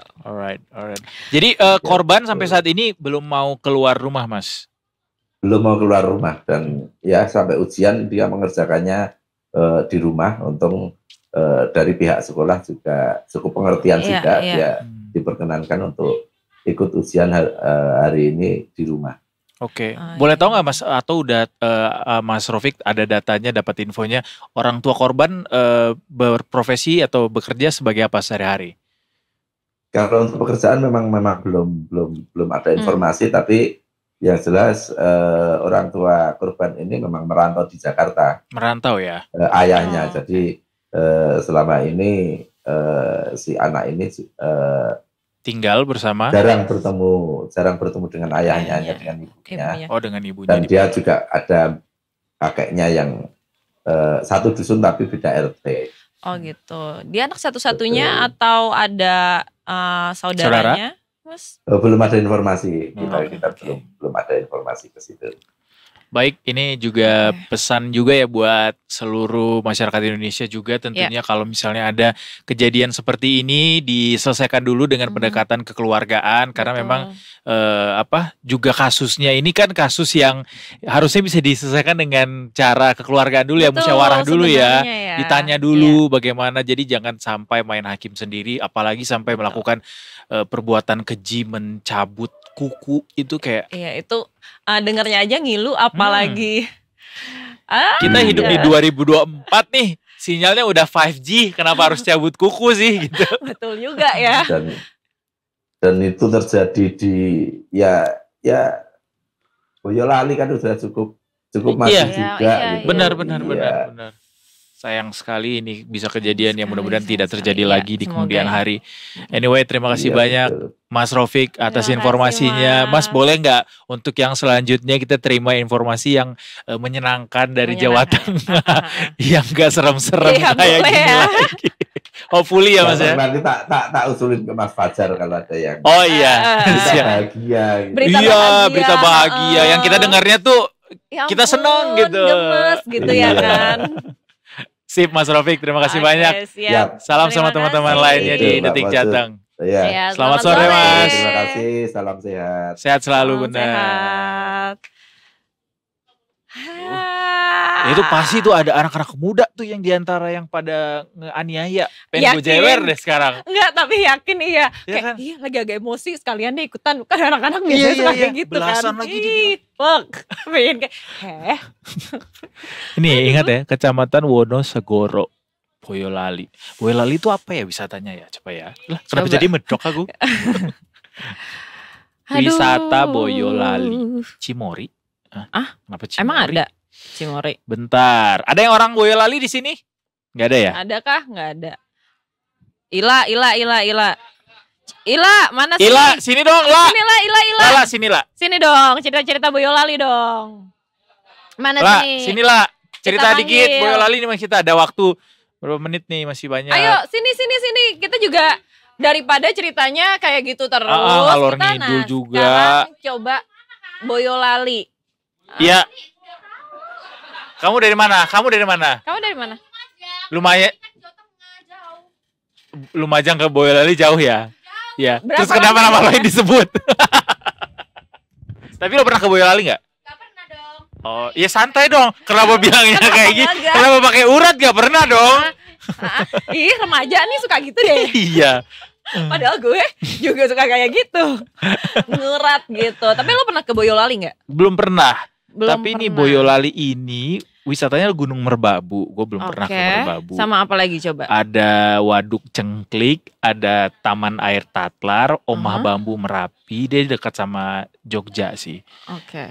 Iya, air terjun Kedunggoro, Umbul Pengging. Belum ada satupun. pernah sih, Memang belum makanya. pernah ke Boyolali. Next time sih kayak agak serem ya. Tapi gue tuh dari tadi itu agak miris karena ini anaknya umur 12 tahun. Itu yang gue pikirin. Lo langsung kebayang 12 tahun. anak lo digituin ya pasti Iya, akan marah kayak, besar sih. Dan jujur gue sebagai yang punya anak umuran segitu, itu adalah tahun dimana anak itu lagi nakal-nakalnya. Lagi bandel-bandelnya, Lagi iseng-isengnya. bandel-bandelnya. Karena dia pun kalau misalkan sama temen-temennya mainnya juga ekstrim. Apa contohnya? Tadi nih, gue bener-bener bisa-bisanya nih anak-anak kecil kepikiran main. Jadi ada salah satu temennya habis sunat. Oke, main apa ya orang habis sunat? Bisa-bisanya, nih mohon maaf ibunya adalah temen gue. Oke. Nah, yang gue ngomongin dari kemarin, bisa-bisanya lo sunatin anak lo di momen lagi ujian. Kenapa ide? Kan nyebrang Iya, banget. bener. Terus dia cuma bilang, soalnya biar bisa liburan nanti pas libur. Lah, maksudnya? Jadi udah Oh, kering. jadi waktu liburannya tidak dipakai untuk mengeringkan itu, tapi memang udah ready ya. Iya, kan cuman kan nggak pas lagi ujian dong ibu gitu. Ini teman-teman sekolahnya anak gue itu menahan diri, gamesnya adalah menahan diri Untuk untuk tidak nyenggol. Karena kan lo tau gak sih masih pakai batok ke sekolah karena kan Oke. ujian ya Pak, harus datang kan. Bukannya orang kalau sunat sekarang udah bisa ya, kayak sehari langsung. Udah bisa jalan, udah bisa lari. Namun kan masih basah Pak. Oh, iya, Basahnya iya, tuh iya, bisa iya. semingguan. Iya tadi kita main. Jadi gamenya lah itu. Main supaya gak ada yang nyenggol. Ah. Cuman kan makin digituin makin kayak Makin rasanya disenggol. pengen kayak gitu. Cukup Tapi- ekstrim sih. Tapi galakan yang lagi sunat. Pastilah, Iya. pastilah. Jadi parno. Enggak masalahnya nih anak jadi parno. Ya Ah. kan. Jadi setiap dipegang dia Oh, ketonjok langsung. gitu. Jadi auto melindungi diri ya. Salah satunya yang ketonjok adalah anak gue. Pipinya sampai merah, Serius? ketonjok gara-gara cuman kayak mau ngajakin makan ke kantin. Ke kantin dia. Ke kantin Pak gitu karena digodain dari hari Iya. pertama. Menurut gua si pelaku ini Heeh. harusnya bikin di belakang badannya radius 2 meter nonjok gitu. Jadi orang harus berada di dekat dia tuh radiusnya 2 meter aja cukup. Betul. Jangan dekat-dekat. Senggol bacok. Emang ekstrim banget permainan. Jadi kayak kalau misalkan itu emang agak parah mengambil baju dalam tuh ya Ya. bahasanya. Bener. Gitu itu juga nggak baik. Betul. Cuman ya mungkin bisa ditanya dulu gitu. Apalagi kan kalau kata penelitian anak zaman sekarang nih ya. Mhm. Lo tau nggak kalau misalkan otak manusia itu baru bisa berpikir jauh ke depan itu matangnya di usia 25 tahun kan. Oh iya. Ya gitu. Kalau udah lewat dari 25 nggak mateng-mateng. Itu yang gue denger pas lagi acara psikologi sekolahan. Oke. Gue mendengar cuman kayak oh gitu. Jadi soalnya Pantesan. sebenarnya Lu kayak obrolannya pantesan gua. iya makanya obrolannya tuh gini. Jadi di bawah 25 tahun masih harus dibantu untuk mendesain sesuatu. Oke. Apalagi 12 tahun setengahnya Pak. Iya betul. Gitu loh. Dan gue juga baru tahu itu. Ingat ya, yang masih di bawah 25 tahun, kalau dia macem-macem di kehidupannya itu berarti dia memang masih belum bener aja arah hidupnya. Karena dia belum bisa pikir sendiri dengan matang ya. Betul. Iya. Kadang-kadang juga kepala tiga juga belum Pak. Betul. Kadang-kadang masih yang Iya. kayak, oh, Tolong Iya, boleh iya. dilihat-lihat orangnya gitu ya sebelum ngejudge. iya. Aduh. Anyway, aduh, kemarin kayaknya. juga ada berita penting juga yang harus kita kabarkan hari ini dari apa yang terjadi kemarin, yaitu tentang pertandingan yang di live reaction oleh teman-teman Yes. Detik Sore juga. Kemarin ada pertandingan Indonesia versus Myanmar yang berlangsung di Yangon, di Myanmar, di Stadion Tuwuna. Kita berhasil mencuri 3 poin dari Yeay. kandang Myanmar, dan walaupun golnya juga cukup ini ya, cukup sengit gitu karena berhasilnya cuma lewat gol bunuh diri pada akhirnya. Cuma ya perlu diapresiasi karena Garuda Muda masih berhasil membuktikan bahwa tim ini bisa meraih poin begitu di kandang lawan, dan akhirnya membuat di grup B Indonesia berada di posisi kedua ya guys. Posisi kedua grup B. Tapi sama poinnya. Bener. Keren. Gimana, Cut, Keren, pertandingan keren, berlangsungnya? Keren. Gimana pertandingan kemarin berlangsung? Lo Gimana? nonton gak? Iya. Kebetulan kemarin saya tidak nonton Pak. Oh, nggak nonton. Kemarin saya lagi melakukan sesuatu. Apa itu kalau boleh tahu sesuatunya? Kebetulan saya kemarin menjual handphone saya lagi COD-an itu di momen-momen itu. Iya Ya, lagi COD-an jadi ya. Tapi kebetulan. lihat highlight aja lah ya. Tapi kan pas banget nanti kita bakalan Sunset Talk-nya ngomongin hal ini. Oh iya, barengan sama Afif nanti ya. Anyway, tadi peringkat 2 Indonesia peringkat 2, tapi raihan poinnya sama Vietnam yang kebetulan kemarin nyetak gol lebih banyak ketika berhadapan dengan Laos, bisa menang 4-1. Dan ini tapi tetap jadi modal buat Indonesia karena berhasil curi 3 poin. Karena di pertandingan ini memang kita nurunin tim yang sangat muda gitu. Bahkan paling muda di antara tim dari ASEAN lainnya gitu loh. Walaupun memang Indonesia versus Myanmar kemarin atau Myanmar versus Indonesia kemarin berlangsung dengan tensi yang kurang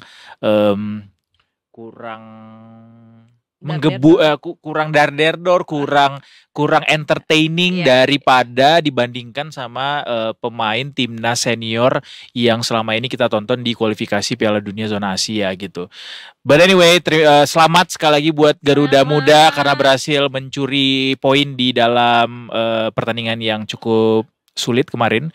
Yes, keren banget pokoknya. Tapi ada aja nih kan kalau misalkan kita mainnya bagus, ada aja netizen. Bah, betul. Betul kan? Salah satunya Udah menang juga masih ada aja komentar netizen. ada. Nah, salah satunya yang menjadi netizen kita saat ini adalah media Vietnam. Oh, Cenah. apa cenah?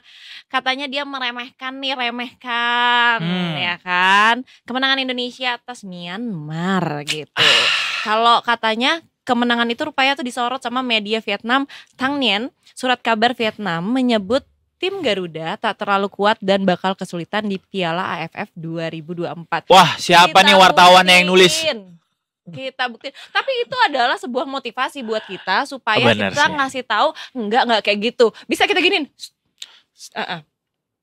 Janji ya kalau misalkan nih wartawan yang nulis nanti kalau misalkan tiba-tiba nih kita mainnya bagus banget kita giniin mulutnya Benar. gitu ya. Gue cari ya nama wartawan yang nulis ya. Lanjut baca Coba lagi. silakan Sambil gitu. gue cari nih. Jadi mereka menulis menang melawan Myanmar tapi Indonesia tidak kuat katanya gitu. Jadi media Thanh Nien menyebut faktor tak membawa pemain naturalisasi membuat Indonesia kesulitan. Di Piala AFF 2024 hanya STY memang cuman membawa Rafael Struijk. Benar nggak nih ngomongnya? Benar ya? Ya, Struijk. Lebih banyak pemain muda sebagai persiapan SEA Games dan kualifikasi Piala Asia U23. Hal itu membuat Indonesia dinilai kurang pengalaman. Masa? Kamu asumsi aja itu. Bener. Gitu. Menurut aku Indonesia siapapun yang main tetap keren karena kan kita udah latihan. Kayak prosesnya tuh panjang untuk kita sampai ke sini. Jadi sayang banget gak sih Vietnam, kita buktiin ya ke kamu nanti gitu. Ya, what doesn't kill you makes you stronger. Betul, setuju banget Pak gitu. Bentar. Tapi ini lo lagi nyari apa? Masih belum nemu nih berita Indonesia yang dia bilang itu. Oh masih belum. Nyari.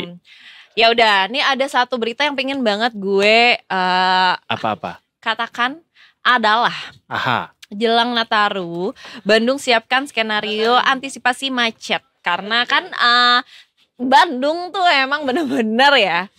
Gue pernah Kenapa tahun baruan. Bandung apa Bandung sih nih? Bandung kan?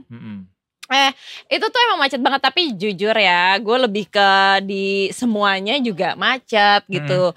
Jadi kalau misalkan boleh emang nih skenario antisipasi macet ini ada di semua titik. Karena Jakarta macet, Puncak macet, Bogor macet. Pasti. Ya kan, karena orang-orang tuh ada nih euforia sendiri saat tahun baruan di ini jalanan. Oh iya. Lihat fireworks. Pernah gak lo? Gue belum pernah. Gue pernah lagi terjebak macet turun. Belum, itu romantis banget gak sih kalau ada orang di sebelah kita? Betul, cuman kebetulan pada saat itu gue sama orang tua gue ya. Ya tetap romantis ya bareng keluarga. Betul, tapi kan itu gue lagi remaja yang kayak aduh main handphone gitu. Iya, kayak zaman dulu, tak paham ya Pak ya?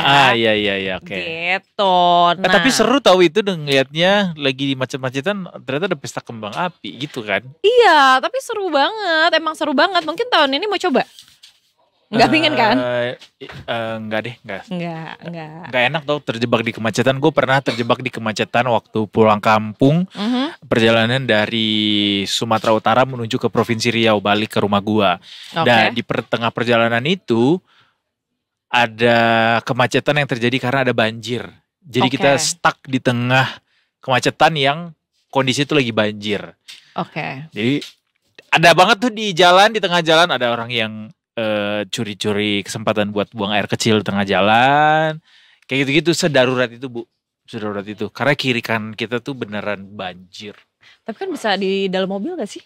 Bisa, mungkin mereka kayak di botol. Mungkin yang lain ya. Itu yang gue lakukan. Kejebak macet, kebelet pipis. Gue minggir di botol deh mau gak mau. Lu kan? Pernah kejebak macet terus? Serius? Kalau boleh jujur. Di tengah kota yang penuh dengan kecanggihan infrastruktur ini. Enggak, jadi lebih ke kalau boleh jujur lagi pakai tumbler. Kalau boleh jujur lagi, karena kan kalau cewek kalau pakai botol agak sulit kecuali laki-laki. Iya, kebetulan kalau saya pakai tumbler karena kebetulan adanya itu. Pak, Coba di mobil saya ada ember, apa kabar saya siapa gitu. Masalahnya lagi di tol, rest area pas gue lihat masih setengah jam. Ini pilihan gue 2, ya kan. Setiap macet, kebelet pilihannya ada 2. Yaitu? Gimana caranya supaya kita bisa buang air kecil atau kita ngompol? Iya sih. Sebenarnya itu kan nggak bawa pilihannya. Pampers lagi ya. Tapi apakah perlu ya?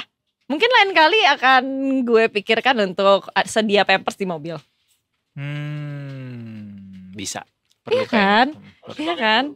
Gak usah dipakai dulu. Juga siapin ya. aja. Tapi kan susah ya?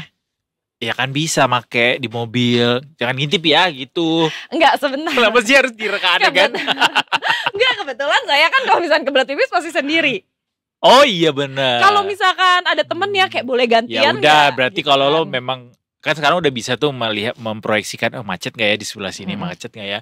Kalau memang lo akan melalui kemacetan itu, pakai dari awal. Atau pakai kendaraan umum juga lebih susah. Kalau misalnya lo dari Bandung pakai wush, lo nyampe nggak ada macetnya. Betul Pak. Iya Ya kan itu bisa ke toilet aja, ada toiletnya. Iya betul. Nggak perlu Untuk pakai apa? itu.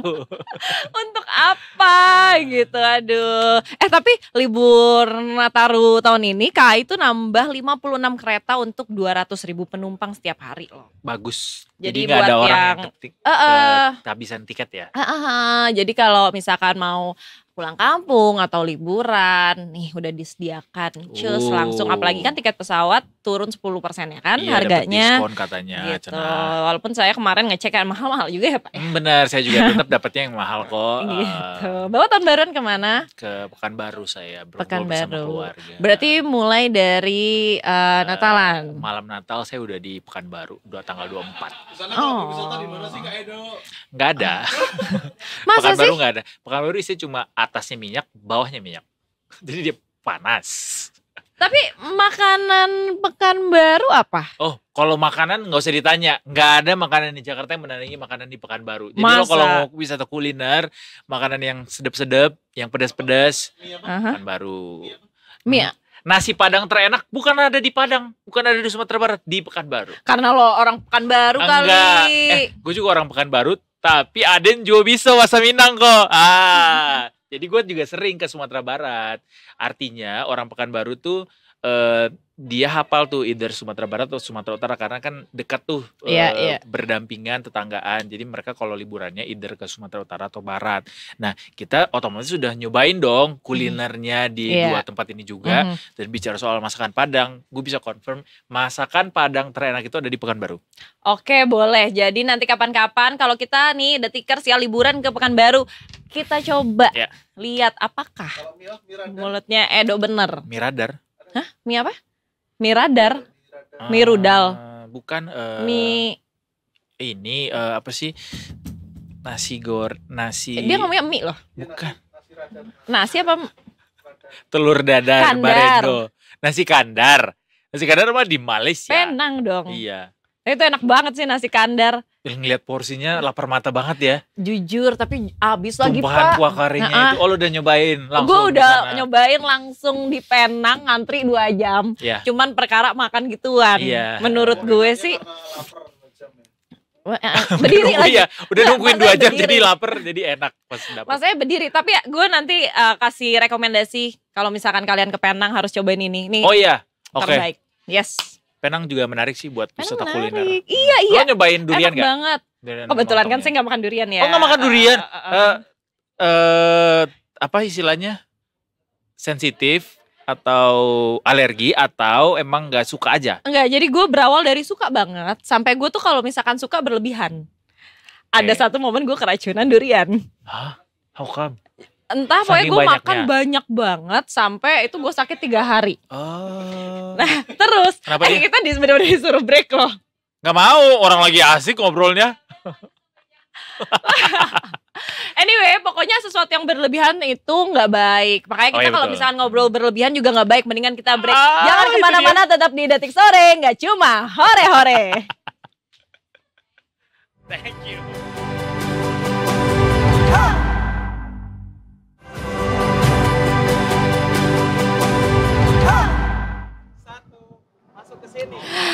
Yeay, masih di Detik Sore, nggak cuma sore-hore. Nah, sekarang kita seperti biasa ya udah ada di sini, berarti ini saatnya Sunset Talk. Ya, dan Sunset Talk kali ini kita akan bahas kemarin pertandingan Myanmar versus Indonesia. Siapa lagi bintang tamunya yang akan bisa membahas ini secara tuntas? Kalau bukan Bung Towel. Ya, gimana?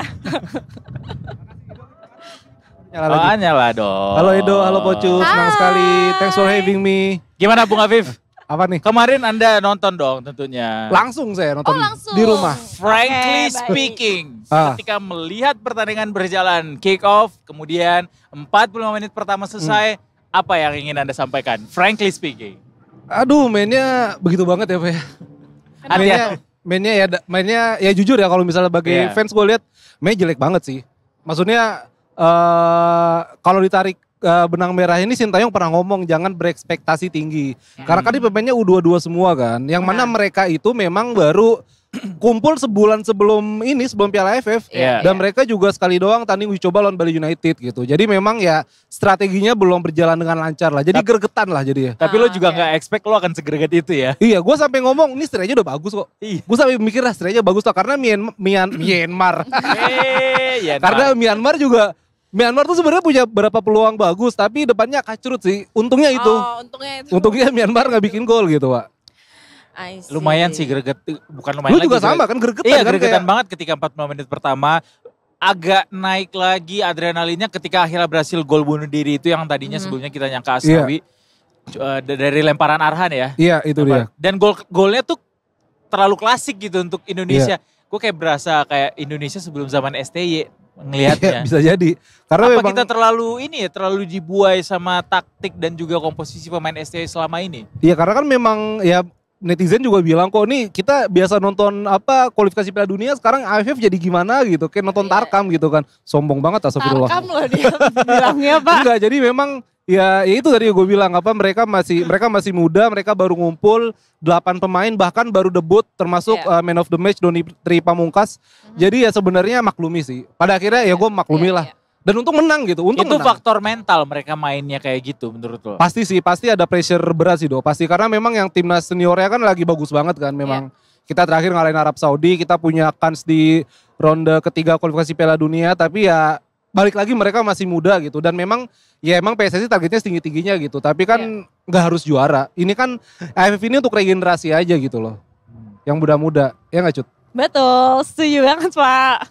Tapi penasaran deh, kalau misalkan nih, ini kita kan cuma berandai-andai ya, namanya juga berandai-andai. Kalau misalkan yang main senior-senior dengan keadaan kayak kemarin, menurut Pak Afif gimana? Myanmar soalnya juga mainnya jelek juga kan. Myanmar juga mainnya nggak terlalu bagus. Tapi kan jadinya kayak lebih dar-der-dor kita mainnya kan, pasti. Tapi takutnya netizen kita tuh kasihan kalau yang main dia Itses, Mesil Grace, ya main aja Mesil digebok palanya kan.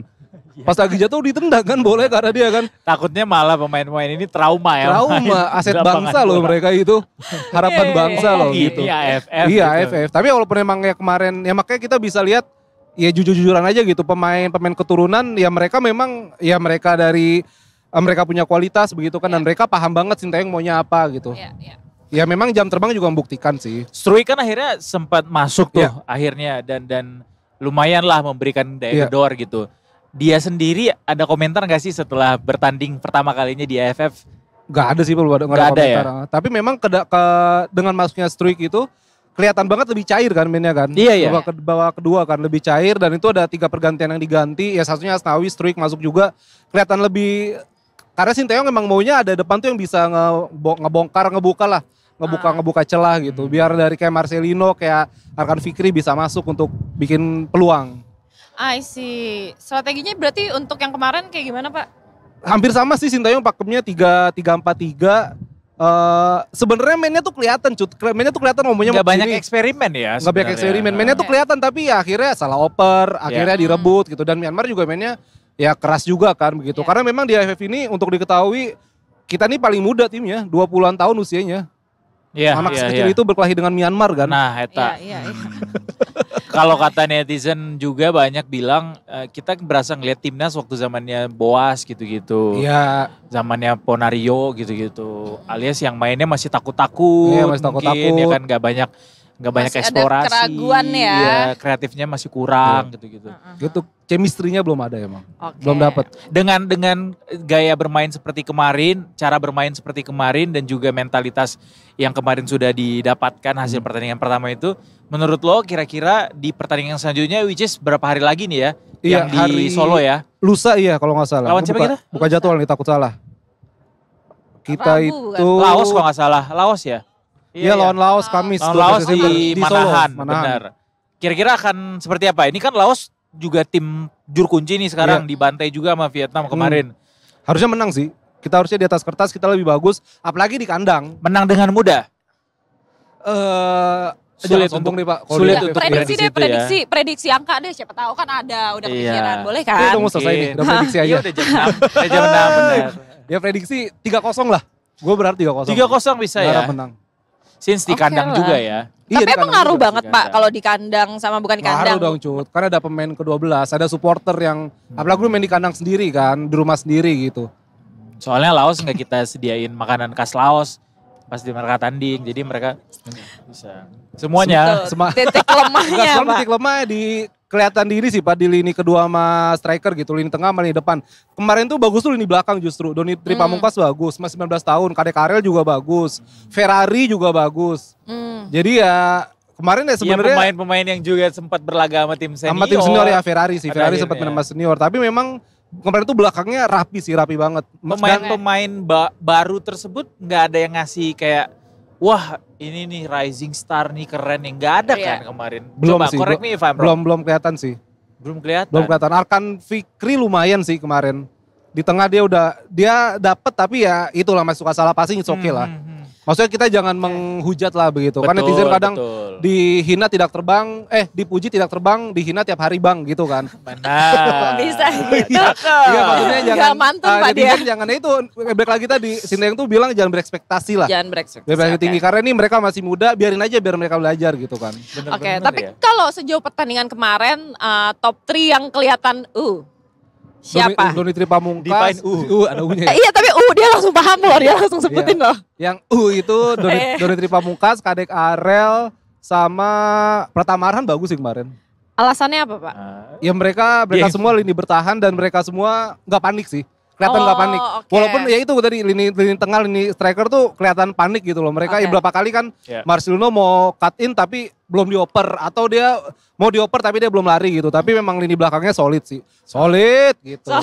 Solid.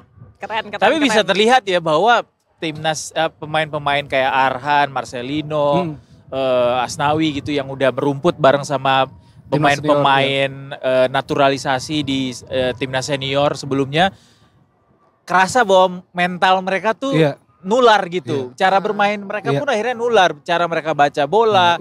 Visinya, ketenangannya gitu. tuh kelihatan sih. Kelihatan nularnya kalau misalnya kita lihat pertandingan mereka sebelum bareng sama timnas senior yang sekarang gitu. Iya. Bener kelihatan ya? sih tuh, kelihatan. Ya pastilah mereka menyerap ilmunya juga kan gitu. Kan kalau kita berteman dengan penjual parfum jadi lebih wangi juga gitu kan. Emang iya Pak? Enggak juga, itu kata-kata keren aja. Kalau kata orang zaman dulu Coba sih kita gitu. tanya sama kemarin yang live reaction ya. Oh kan, iya. kan pasti ada momen-momen yang diingat tuh kan. Iya. Walaupun agak susah ya mengingat momen-momen kejut kemarin.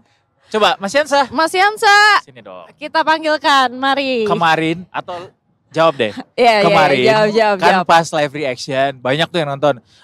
Apa momen yang paling diingat ketika sepanjang laga Myanmar versus Indonesia? Yang kepala Marcelo digebok ya. Digebok. Digebok. Iya lagi ya tuh. Iya, itu kartu kuning doang. membuktikan kartu kuning doang. Iya. Itu membuktikan harusnya kartu merah sih. Kita berharap kartu merah, ternyata ya kartu kuning. iya, itu membuktikan kita masih main di Asia Tenggara memang. Iya, emang Asia Tenggara begitu levelnya. Mana paten. Gitu sih. Tapi untuk diingat netizen juga, untuk detikers juga diingat kalau misalnya AFF ini tidak masuk kalender FIFA, tapi dapat poin FIFA. Dan ini sempat jadi heboh sih kemarin gitu. Jadi memang orang-orang, wah kita kalau menang langsung melesat poinnya. Sebenarnya nggak melesat-melesat juga gitu. Jadi memang sejak 2016 itu FIFA ngasih legalitas lah untuk Piala AFF menjadi match A, kategori A gitu. Maksudnya dapat poin gitu. Tapi memang koefisien poinnya itu kecil. Kalau kita kayak kemarin kita lawan Arab itu dapat kalau nggak salah 16 apa 23 poin. Pokoknya dia belasan lah poinnya.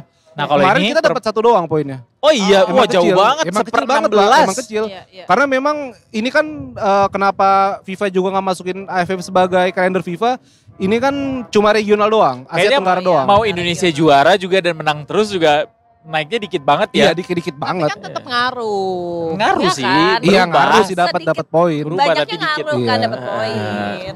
Ya harus ada yang disyukuri ya. Harus ada yang disyukuri, kan itu yang kita pelajari hari ini. Harus ada yang Betul. disyukuri. Iya, Jadi betul, kita berharap ya Indonesia menang kan. Benar. Ya bisalah menutup rangkaian AFF untuk matchday minggu ini. Kita 6 poin ya sampai lawan Laos nanti ya. Iya. Ntar yang berat lawan Vietnam sih ini. Iya.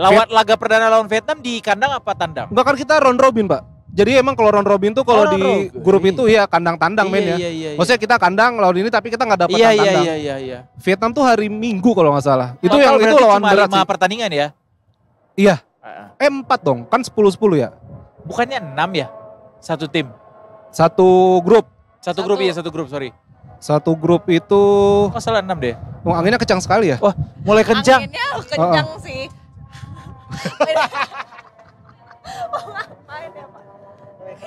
Ya ampun. Desir padi Sri padang pasir. Ini biar nggak masuk angin ya Pak. Enggak. Iya soalnya kan lo akan nge-host sampai hari Jumat nanti kan. Kebetulan lagi ditinggal sampai hari Jumat jadi Oh iya. Iya, nggak ada kebetulan. backup lagi. Kasih ya, Gemes. Ada tulisannya Cie. Hai. Bisa-bisanya. Tadi pertanyaan sampai Iya. mana ya? Berapa? Vietnam. 5 orang kak? 5 Iya. tim 5, kan? iya. Kita 5 pertandingan. Indonesia, Vietnam, Filipina, Laos, Myanmar 5. Iya, oke. dan laga tandang itu kita lawan Laos sama satu lagi. Tandang Filipina. Oh Filip. Kita Vietnam tuh tandang. Harusnya Dan Vietnam itu turunnya mereka full tim loh beneran Iya, tim harusnya utamanya. kita yang kandangnya dapatnya pas lawan Vietnam ya. Apa-apa, Nggak lawan Pak. Laos ya. Kita sikat juga nguyen lah pokoknya. Pak, tapi kan ini kan tadi kita ngebacain sebuah berita bahwa kayak Harga emas. bukan Oh, Pak. kirain. Kebetulan tadi media apa? Vietnam Vietnam. kan. Tanyin. Tanyin. Iya, Tanyin gitu. Ini quote unquote meremehkan Indonesia. Gimana tanggapannya Bapak? Itu Pasti udah lihat kan? Udah, yang dibuat Trick Sport juga kan. Iya kan. Ya itu pesewer mereka aja sih. Emang media-media Vietnam, ya maksudnya media Asia Tenggara tuh suka pesewer gitu. Walau namun memang media Vietnam yang terus-terusan kayaknya ngegoreng Indonesia Iya ya. pastilah, karena kan Iya. mereka tahu exposure-nya gede. Indonesia nggak makar. Enggak sih Pak, kita buktikan di lapangan sih. Wah ini keren. Lapangan Banteng lagi. Benar. Senayan dong. Salah Pak. Lapangan Banteng mana sih? Bukan. Bukan Senayan, di pusat. Merdeka dia. Banteng Iya, dan Merdeka. Senayan. Enggak. Bukan. Senin. Senin, dekat iya, iya, Senen. Iya, tapi emang paling benar kita buktikan di lapangan ya. Iya. Karena Oh, kayak iya, ngapain kan ngomong-ngomong doang, mendingan kita langsung pakai kaki. Iya, tanding aja langsung di Iya, lapangan benar ya. ya kan. Langsung Tanggal aksi. berapa di Solo? Solo besok. 14 ya? Kamis tanggal Kamis besok. Iya, Lusa, Kamis tanggal lusa. 12. Iya, Kamis 12, Yes. Vietnam tanggal 15, Filipina tanggal 21. Udah. Oke. Wow, nonton sih Dari kayaknya. Afif, tadi berapa skornya? 3-0. 3-0. Lawan Laos ya. Lawan Laos. Lu berapa, Dok? Lo berapa? 2-0. Lu Cut? Gue takut salah ngomong. Yang gede, yang tapi, gede. Yang gede deh. 2-1 lah. Oke lah. Tetap ada harapan 1 loh. Ya udah, kasih lah. Boleh kan, yang penting kan cuma 1. Iya, karena kan tamu kan. Tamu ya kasihlah 1. Iya, masa nggak bener. dikasih. Buah tangan. Buah tangan, Ah, benar. betul. Suka nih kalimatnya, buah tangan kita kasih lah buah Tapi tangan kita harus 1. menjaga clean sheet. Ya, harus jaga clean sheet, benar. kita. Bener. Gak boleh kebobolan. Iya sih, ya cuman kan ya Iya gue boleh beda ya. Iya, boleh sih. boleh. Kebetulan gendernya Yang juga penting beda. menang, Yang penting menang. Intinya kalau gue yang Iya. penting menang. Lu cepunya Laos ya, bukan kan? Cepunya Enggak, kan yang penting Lo yang adalah nulis di Tanien itu ya? kenapa jadi didonder gue. Cuman kan intinya fokusnya adalah perjalanannya. Gimana kayak tim ini makin erat hubungannya, Oh. bondingnya makin baik ya Iya. kan. Are we talking about something else? Oh tim ya? No, it's- Timnas ya? Iya, Timnas. timnya gitu. Karena kan emang butuh kan, karena yang kemarin kan juga fresh start. Mungkin yang kedua ini akan menjadi kayak pelajaran nih yang kemarin. Fresh graduate, bisa. Sama fresh juice juga enak tuh kayaknya Bener. sekarang. Nambah imun. Iya, betul. Ya, tapi paham ya maksudnya Paham ya Pak dong. ya. Mungkin Pak Abi mau terakhir, Silakan. kalau bisa ngomong sama Coach Sin langsung, lo akan bilang apa ke Kosin? Opa, Nah, cincayo. bencana. Kencana, ding ding ding ding ding. Ya, Opa tetap semangat lah. Pokoknya jagain Oma di rumah. Itu Opa Oma ya? Beda. Pak, beda. Yuk kita serius. Iya, oke. Tombol, cus. Ya Silakan. pokoknya buat para pemain timnas tetap semangat sih. Dan buat para fans jangan berekspektasi lah. Kita kasih semangat aja, pasti para pemain Enak aja bakal lo bilang jangan lebih terbaik. berekspektasi. Dong. Punya ekspektasi lah Kita fans harus pasti. Punya punya iya, cuma jangan ekspektasi. tinggi-tinggi. Kasihan mental pemain juga ntar, Pak. Tapi kata Soekarno, Nah, bermimpilah setinggi itu langitnya. dia. Kalau jatuh kamu bisa jatuh di antara Betul, bintang-bintang. Bang. Bener, setuju. Terus kata Pak Ustadz gue, Iya, apa nih? Coba. katanya gini, kalau misalkan mau sesuatu itu terjadi, dipikirin, nggak apa-apa sombong karena siapa tahu Terjadi. pertolongan Tuhan itu iya, nyata. Iya. Itu gue tahu bahasa Arabnya. Itu Apa? tahu gue bahasa Arabnya. Apa? Kun fayakun. Jadi maka Terjadi. jadilah. Iya, yang Betul, terjadilah, makanya terjadilah. Iya. Makanya kayak kita boleh ya berekspektasi yang Iya, baik-baik. iya, jangan tinggi-tinggi Pak. ya. Iya, secukupnya aja. Cukupnya aja. Secukupnya. Secukupnya. B dengan AA. Gua B. I didn't expect it coming. But anyway, terima kasih banyak Detikar Yes. semuanya, ini udah jam 6 lewat juga. Terima kasih Afif. Thank you. Dok. Terima Afif kasih, akan kembali Pak lagi Afif. besok Detikar temenin kalian semuanya. Jam 3:30 sampai jam 6 sore. Bersama Pocet di sini tentunya. Yes, betul. Ya udah pamit dong. Pocut closing lah, Pocut gak pernah closing dia, Dok. Suruh kita terus, Dok. Emang. Ya kan boleh dong, kan gue cewek, boleh dong yang cowok Oh, gitu. closingnya. Ya udah kalau gitu, terima kasih banyak Detikers sudah nonton kita dari tadi jam 3.30 sampai jam 6 nih. Ini saatnya kita pamit, pokoknya Pocut pamit undur diri. Edward Rosmorogir pamit undur diri juga. Ini Sampai- satu juga deh. Assalamualaikum paket. Ya, siap. Thank you guys. Iya. Pak, kita kan punya tagline. Oh iya, iya. Ih, apa nih? Ih, Wah, gak tahu nih apa nih. lupa ya? Lupa. Jadi Ah. kalau misalnya Pak siapa namanya Edo ngomong Detik sore. Jawabnya apa? Nggak cuma hore-hore. Oh, tahu. Iyalah, masa jangan tidur lagi. Jabu ya. Apa itu? Kalau gitu kita bertiga nih pamit undur diri. Segala apa Pak? Iya, segala Segala rupa. terjadi dalam Segala hidupku rupa yang ini bertugas juga adalah pamit undur diri. Besok kita anugerah ketemu lagi dari tentunya Rasul. cuma di Detik Sore. Gak cuma hore-hore.